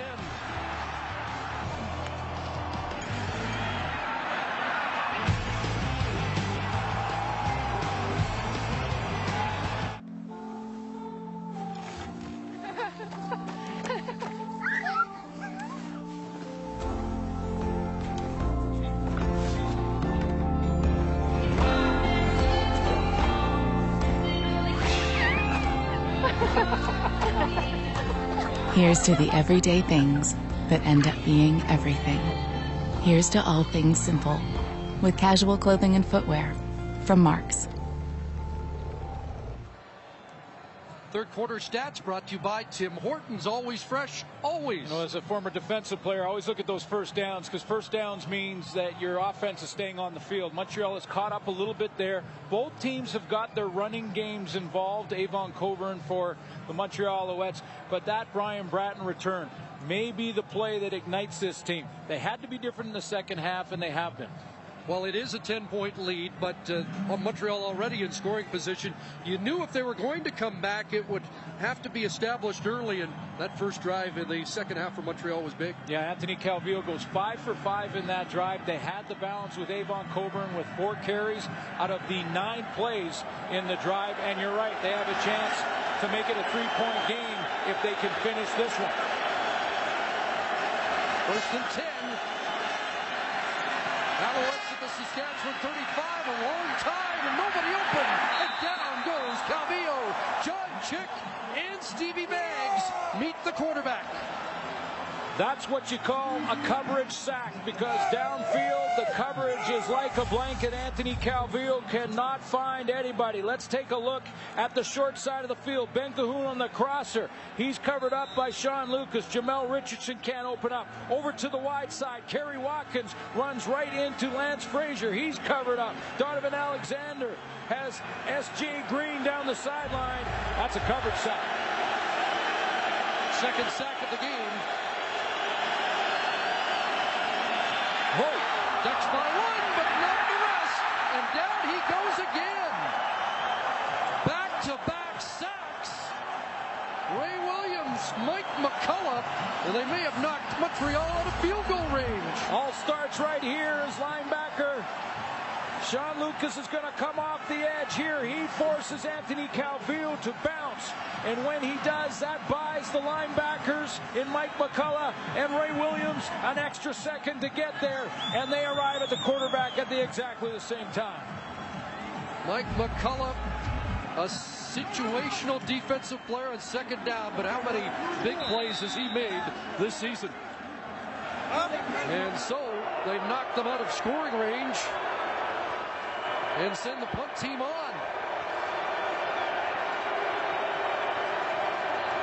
And Duvall will look for the corner, flag down. And David Duvall sends this one into the end zone. And Armstead will take a knee. And we'll wait and find out what this penalty flag's all about back at the line of scrimmage. Oh, well, they sort that out. To give full credit to that Saskatchewan defense for pushing Montreal out of field goal range and forcing the punt. It is procedure against Montreal, likely to be declined. Yeah, I would think so, in that the ball went into the end zone and should give Saskatchewan some field position. Well, I think they're going to take it. Procedure, Montreal, no end. That's a 5-yard penalty. Will repeat 3rd down. And maybe the decision here to take the penalty in that Damon Duvall has not had his best day kicking. But they do give Duvall another chance to pin the Rough Riders deep. That's an interesting decision. Yeah, well, I mean, the conventional wisdom is you give up the point and you take the field position. And again, you might give Armstead a chance to return one. This will go into the end zone, and we'll get the same result. And there is another flag down in the same spot. And is this an alignment penalty? It is. Looks like it's going against a procedure against Montreal. And now it looks like Saskatchewan may decline this penalty and not roll the dice once more. Procedure, Montreal, no end. That penalty's declined. Saskatchewan's giving up a single point. First down, 35.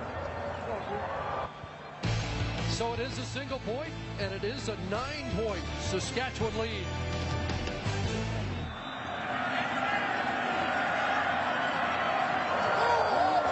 So they give up the single, but they get the football at the 35. And Durant play action, dipping it off. Here's Andy Fantuz, one-handing it up to the 45. And a first down.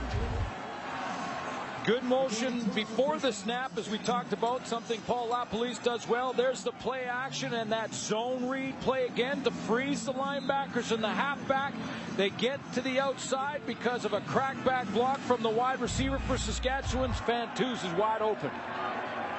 Paul LaPolice comparing Fantuz to Milt Stegall in his ability to get open. 5 catches, 67 yards, and now Cates, who's chewed it up today. Wes Cates having one of his most prominent games of the season for the Saskatchewan Roughriders. Joel Bell and Mark Parenteau at the point of attack open up a nice wide hole on the very same looking play as they just ran to Andy Fantuz, but this time they're going to give the ball to Wes Cates up the middle, and watch number 57, Mark Parenteau, the right guard, step into the hole and just roll right here. The linebacker in Diamond Ferry to the inside. That opens up a nice scene for Wes Cates. 17 yards, 79 on the day for Cates, who had only 67 combined in 2 starts. They pick the reverse, and Walker gets the edge. Duran Walker. Well, Paul LaPolice now pulling plays deep out of the playbook against his Montreal defense. They have motion going in both directions. I believe it was Rob Bagg coming from the right of your screen in this direction, and from the opposite side, Duran Walker comes, and he's the guy who's going to get the ball. Awful confusing for the Montreal defense. There's the underneath handoff. They got Bagg coming the other way, just in case Walker wants to flip it to him on a double reverse. And that has the Montreal defense chasing. Yeah, the old fake double reverse. And it works for 18. Duran Walker's first run of the year. Back to Cates, straight ahead. And a potential touchdown saving tackle by Davis Sanchez. The Montreal Alouettes this year ranked #1 against the run. And Wes Cates, who his coach said had a very good season despite not making it to that 1,000-yard mark, is now starting to become a huge factor in this football game. And the blocking up front, outstanding. Chris Best and Gene Mikowski. There's the defensive coordinator, Tim Burke of Montreal. His defense has allowed only one 100-yard rusher all year. That was Martel Malik, who made the most of it, 200 yards plus. Gary Durant, it opens up! Touchdown!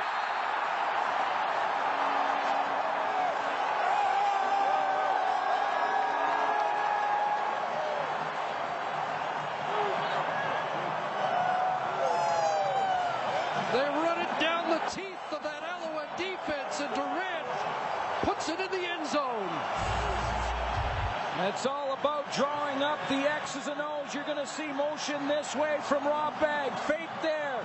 Then Cates up in the middle is going to lead it up, and he gets a good block on Raymond Guzman at linebacker. And Darian Durant finds Pater.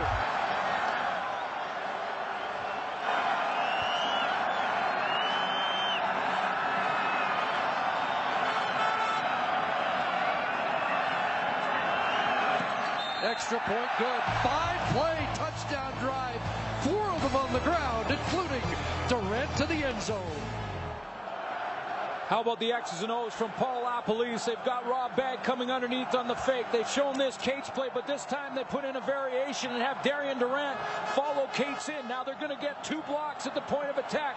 Mark Parenteau right there. He seals the deal. And watch Cates come up on the linebacker because Darian Durant needs one more, and he gets it right there. Now it's all Durant and speed and determination. That want-to factor from number 4 to beat the last defender to the goal line.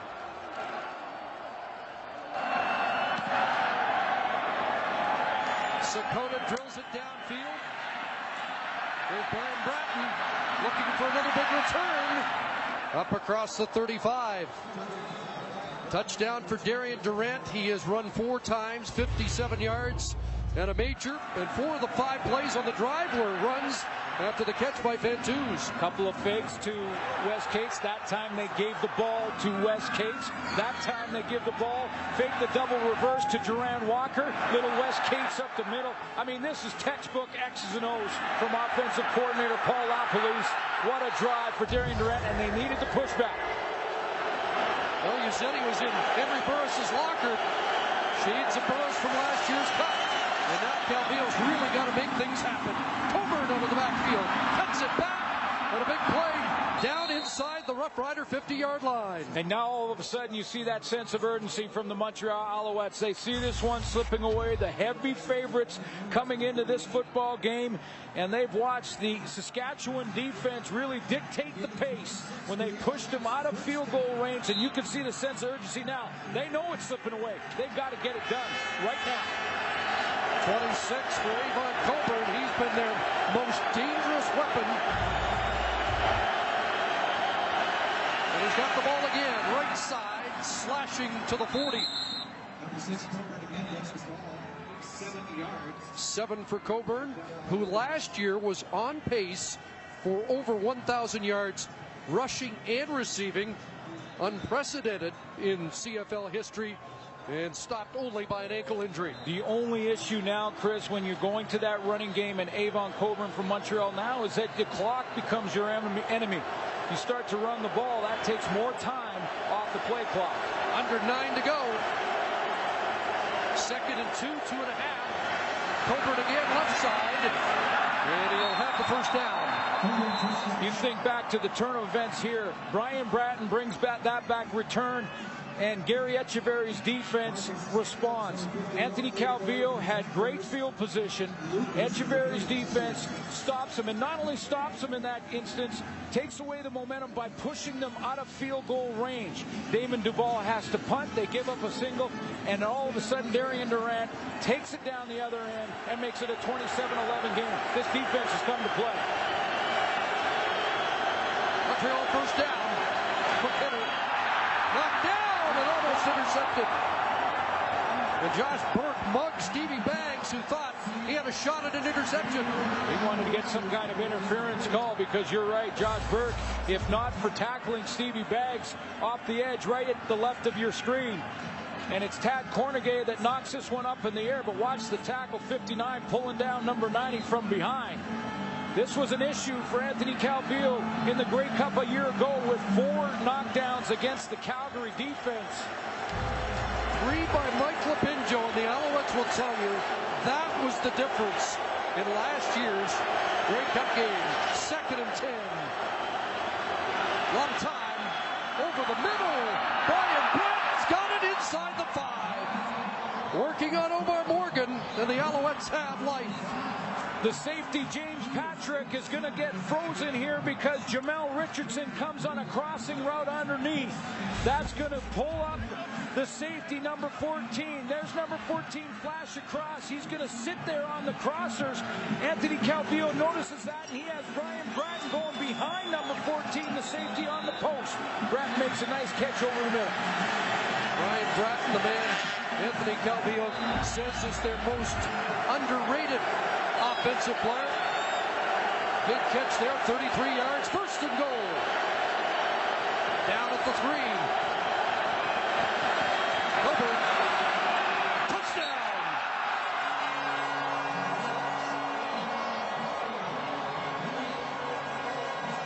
Avon Coburn into the end zone.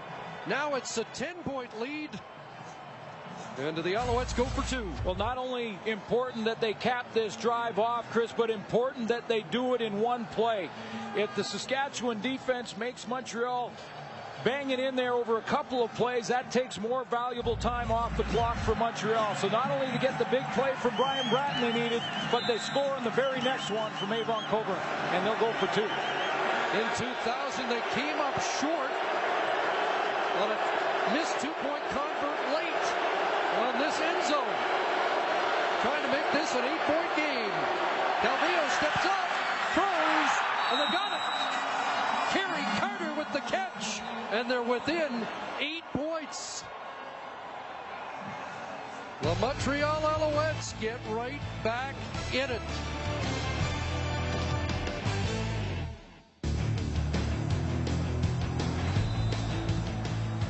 So the plot thickens here at McMahon with 6:46 left in the fourth quarter.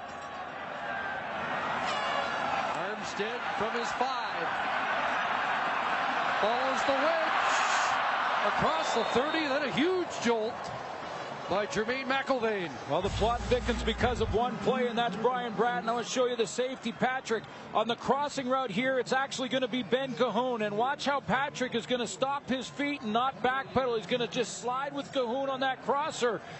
Anthony Calvillo notices that, goes over the middle to Brian Bratton, who makes the big play. That's capped off by this touchdown from Avon Coburn, and then the 2-point convert from Kerry Carter. And we've got to finish. Rough Riders scored on their last possession, 191 yards rushing, but nothing there. Wes Cates brought down Anwar Stewart there. And what it's all about, the Grey Cup through the stands here as the RCMP bring it down to field level. There's a lot of football to be played in this next 6 minutes. Is there ever? Starting with a critical 2nd and 10 call from Darian Durant. 4-man rush. Durant looks for Fantuz, and it's intercepted. Gerald Brown as Fantuz and Durant weren't on the same page. The scramble rules for a receiver: if you have an intermediate or short route and the quarterback scrambles, you turn it up and go deep. If you're deep, you come back. Darian Durant is going to scramble to his right. When he does, he's looking at Fantuz down the sideline, thought he was going to do the scramble rule and turn up. Andy Fantuz is the inside receiver. Now he's on this. A scramble rule means this. Watch what he does. He comes out. Excuse me, that was Bags. Here comes Fantuz from the inside, and he should turn up and doesn't. So the turnovers are even at 2 apiece, and Calvillo back to work. Under pressure, dumps it off. Here's Coburn. Avon Coburn spinning across the 45 and down to the 41. That's a Montreal first down. 14 for Coburn. And it has been Coburn, the difference maker for Montreal, as they climb back in this. Running and receiving. Under 5 minutes remaining.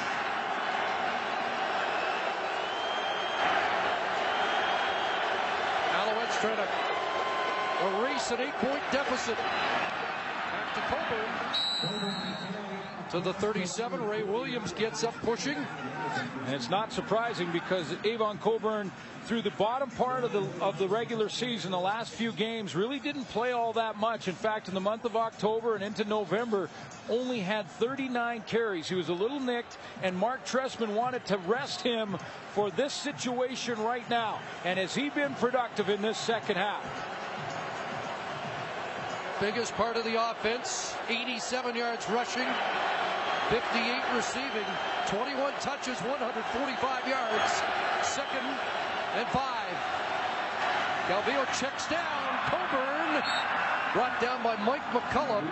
That should be a first down. See where they spot it. Boy, it hasn't been one of those games for Anthony Calvillo where you would say this is the Anthony Calvillo, the future Hall of Famer we're used to seeing in upwards of 300 yards and all of that, but he is scratching his way back in this one and taking a little page out of the Saskatchewan book and the way they played all season, coming from behind. Mentioned that missed two-point convert in 2000. They were down 8 late and came within that missed two, only to lose to BC. Can't find anybody again, and he'll throw that away with Ray Williams putting on the heat. Another big postseason game for Ray Williams. Anthony Calvillo, you talked about it earlier, Chris, and how he changed his training regime. He changed his diet. He came in better shape. Felt like in the Grey Cup last year in the fourth quarter, a couple of mistakes he made were because he started to fatigue. He showed some escapability there. Ticking down to the 3-minute warning.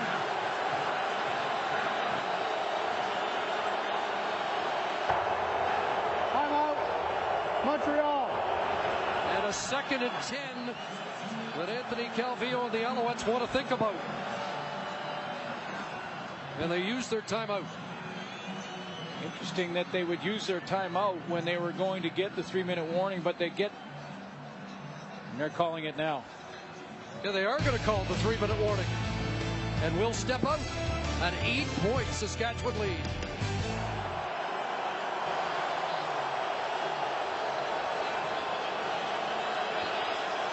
So we're down to the final 3 minutes. We're still trying to determine whether Montreal burned its timeout or whether Glenn Johnson just called the 3-minute warning. Technically, he should not have. There was still over 3 minutes left. And the Alouettes broke the huddle. We'll get it confirmed for you. Right now, the issue is 2nd and 10. Montreal fighting the noise and the heat. Calvillo pulls it down, and he'll get drilled at the 25 short of the first down. The word we're getting from the sideline is that the Owls did burn their timeout. And the reason Mark Trestman would do that is because if he doesn't burn his timeout, it was before the 3 minutes. He would have had to have run the play before it got to the 3-minute warning, which would have meant that he would have lost some valuable seconds on the clock. So he burns his timeout to save the play and some seconds on the clock. 3rd and 3. The Alouettes are going for it. A field goal here would get them within a converted touchdown of the lead, but they're going to stay on the field. A big 3rd down gamble. Calvillo throws, Richardson got it, and they convert, and they're still alive. What composure by Calvillo to throw a strike, and Jamel Richardson in just his 6th year, but really just a few years of playing full-time, is becoming an elite receiver in the Canadian Football League, because that is a money catch on 3rd down and possibly the game on the line. You surprised they gambled 3rd and 3 with over 2.5 minutes to go? A little. It worked. Inside, Richardson breaks the tackle, but into the traffic, and Eddie Davis hanging on. I am a little surprised, Chris, but when you think back to the 2008 Grey Cup Championship against Calgary with about 2:30 left, the Stampeders took possession. It was a one-possession game, and the Montreal Alouettes and Mark Trestman and Anthony Calvillo watched Calgary take that game and burn the clock down. They didn't want to do that again. They're going after this game. 2nd and 7. Another critical 2nd and long. Calvillo steps up. Unload. Ben Cahoon. Touchdown. How did Anthony Calvillo know where the line of of scrimmage was. He steps up in there. Mike McCullough shows and flashes in front of him, and somehow he had the presence of mind with the pressure on him, trying to get back in this football game. He comes up the middle. Mike McCullough spying him. He steps up, and he knows he's not crossed the line of scrimmage yet. Dumps it off to Ben Cahoon, and he dives into the end zone. Third Grey Cup touchdown of his career, first since 2003, and now the biggest play of the game as the Alouettes try to draw even. For two at the time, it's incomplete, and there's no marker. Intended for Jamel Richardson and shades of 2000. They went after the youngster Donovan Alexander. Yes, they did, and he jammed up.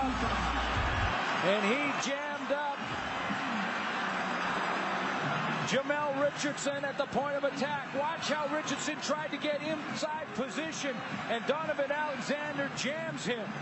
Jamel Richardson wanted a pass interference call. May have had a bit of an argument. The only reason I say that is that Alexander turned sideways. When you turn sideways, you cannot contact the receiver. If you're square to the line of scrimmage, you absolutely can. It doesn't matter now. Donovan Alexander got away with it down on the goal line.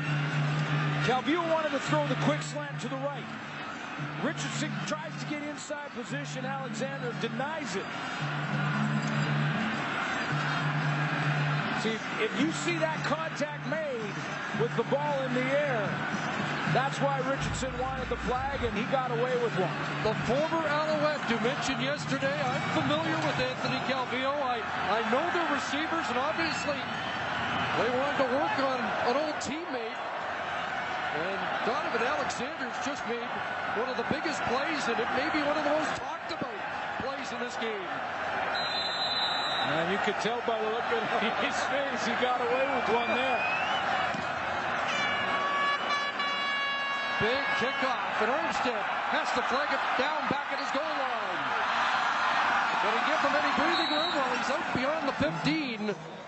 And now the Montreal defense will be charged with going out and making a quick stop. Let me explain again. When the defender's shoulder pads are square to the line of scrimmage like that, he can make contact when the receiver attacks because he's not sure if he's run blocking or if he's going out in the route. See, now though, when you hold it there, the shoulder pads are not square, they're on this angle, and he grabs a little bit. That's why Donovan Alexander got away with one there. Certainly not done. Darian Durant needs a first down or two. And he puts it in the hands of Wes Cates, and there's nothing there. Ball popped loose. Guzman up with it. I don't want to get too far ahead, but we may come to the point where Ken Miller has to make a decision. Do you kick away and give up good field position and a potential game-winning field goal? Or would you ever give up two for the tie? That's why this down right here is absolutely crucial. 2nd and 9. More heat on the Saskatchewan offense than they've had all day. Durant, drop bag. Got to get 5 yards, and he gets drilled. Chip Cox with a punishing hit. And Rob Baggs not getting up right away.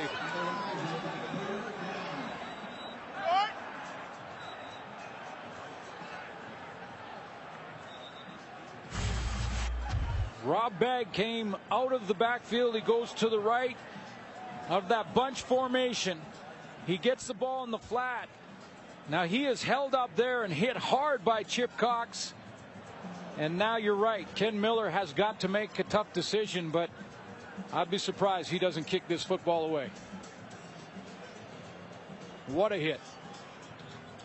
And Bagg remains down. I think you're right. They got maybe enough yards to not even consider the safety. They'll put it on the foot of Louis Sakota and hope he can continue his fine evening in this Grey Cup. And we are in for quite a finish. 70 seconds on the clock. Brian Bratton has had a couple of good returns in this football game. Right now for the Alouettes, he's the lone man back.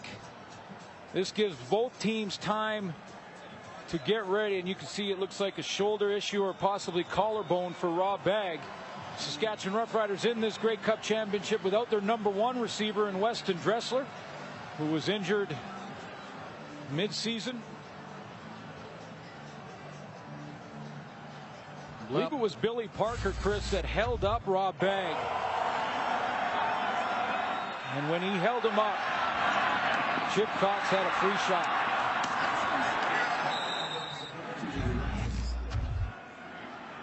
Guy who made this team in 2007 and said, you know what, I'm going back to school.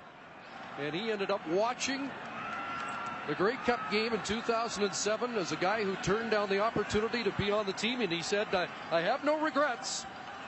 That extra year of university football made me a better player. And obviously his night is done. And a guy who didn't join the team until late October, Louis Sakota, has a lot of pressure on his foot right now.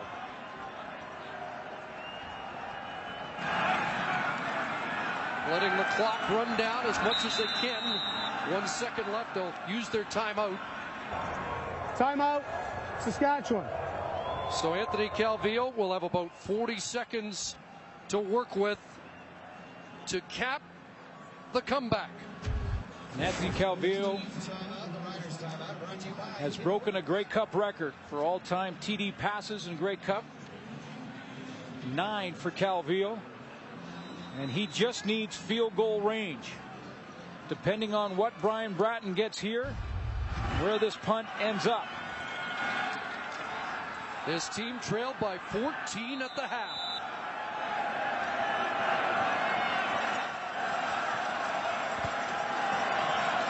So Bratton and not Larry Taylor, as Mark Trestman opts for maybe more sure hands in this situation. Great kick.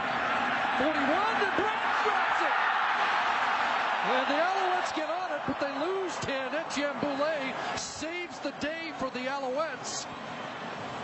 Larry Taylor's sometimes an adventure with his hands, so they put a receiver back there, and this isn't what Mark Trestman wanted. Well, first of all, the punt from Louis Sakota is huge. Tons of hang time, a 59-yarder. That puts the pressure on Brian Bratton. Bratton juggles it around, the ball's on the ground. You're right, Etienne Boulay gives Montreal a chance, but now it's on the Saskatchewan defense. So it all comes down to this possession with 40 seconds left on the clock and a 2-point Rider lead. Here comes the heat. Deep downfield and out of the reach of the intended target.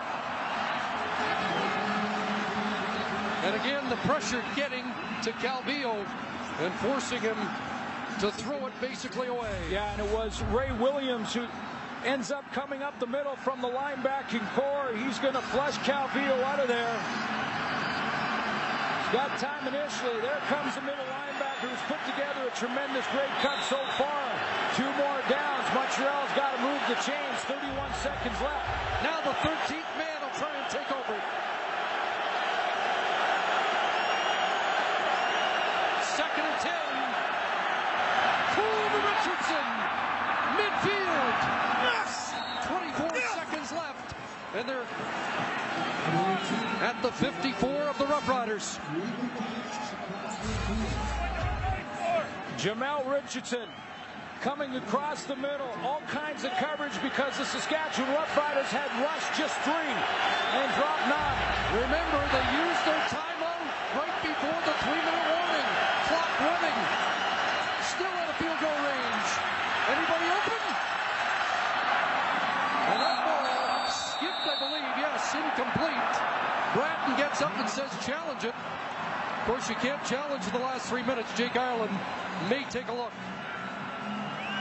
Well, Brian Bratton is trying to talk Jake Ireland into it back at the command center. Let's take a look. Anthony Calvillo on the roll. And I thought that one took a little skip. Bratton got up and looked pretty convincing. The command center is requesting that we review the play. So Jake Ireland gets the call. 10 seconds on the clock. And Mark Trestman's team has to move it about 10 more yards to get it into field goal range. Let's take one more look at a different angle on that catch. And did that touch the ground?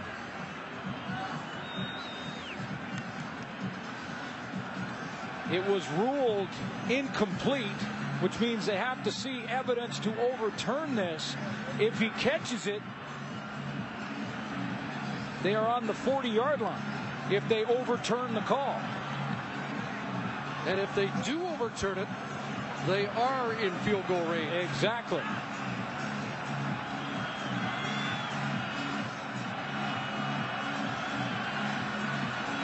But the best angle was from the end zone, and just as the ball gets to the receiver, a defender kind of blocks the view. So it's a tough call for Jake Ireland, and it's a critical one.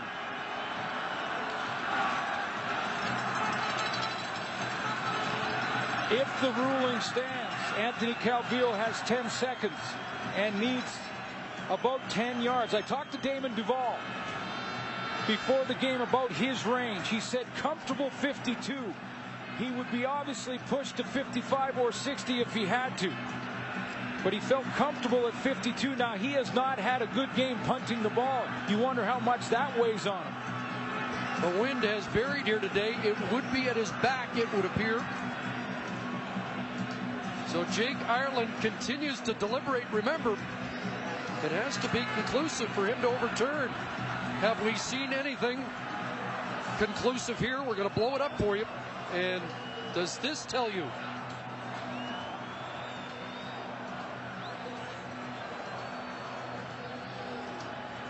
You can see the ball bounce. What you can't see if whether or not it bounces off of the hand of the receiver or off of the turf.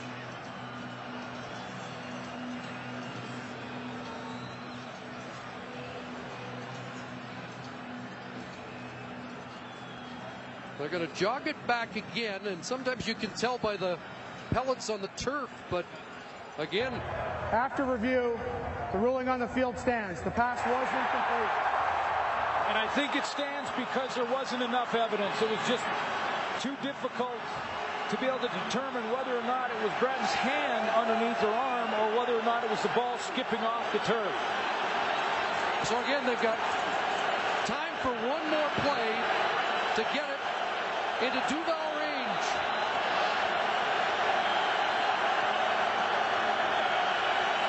Need at least 5. Calvillo steps up, and they're going to get it. And there's time on the clock as Kerry Watkins, quiet all day. The all-Canadian receiver puts it into range for Damon Duval. Mark Trestman talks about the leadership of Anthony Calvillo. How he's hardworking, humble, even-keeled. He was composed on that throw. And now for the win. A guy who helped put him in a bind today with a couple of poor kicks. Gets to go from the doghouse to being a hero, and he's missed, but there are markers down.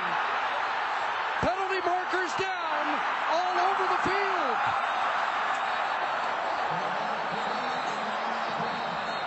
Celebration at the Rough Rider bench. And if this is against the Rough Riders, it moves Damon Duval closer, and I think it may be.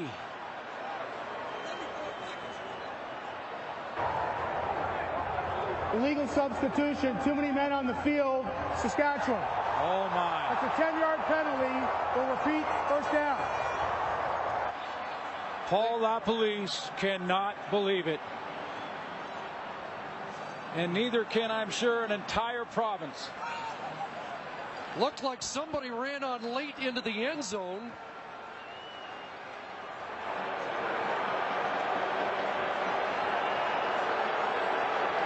And now Duval gets a second chance from 33 yards out to win the 97th Grey Cup.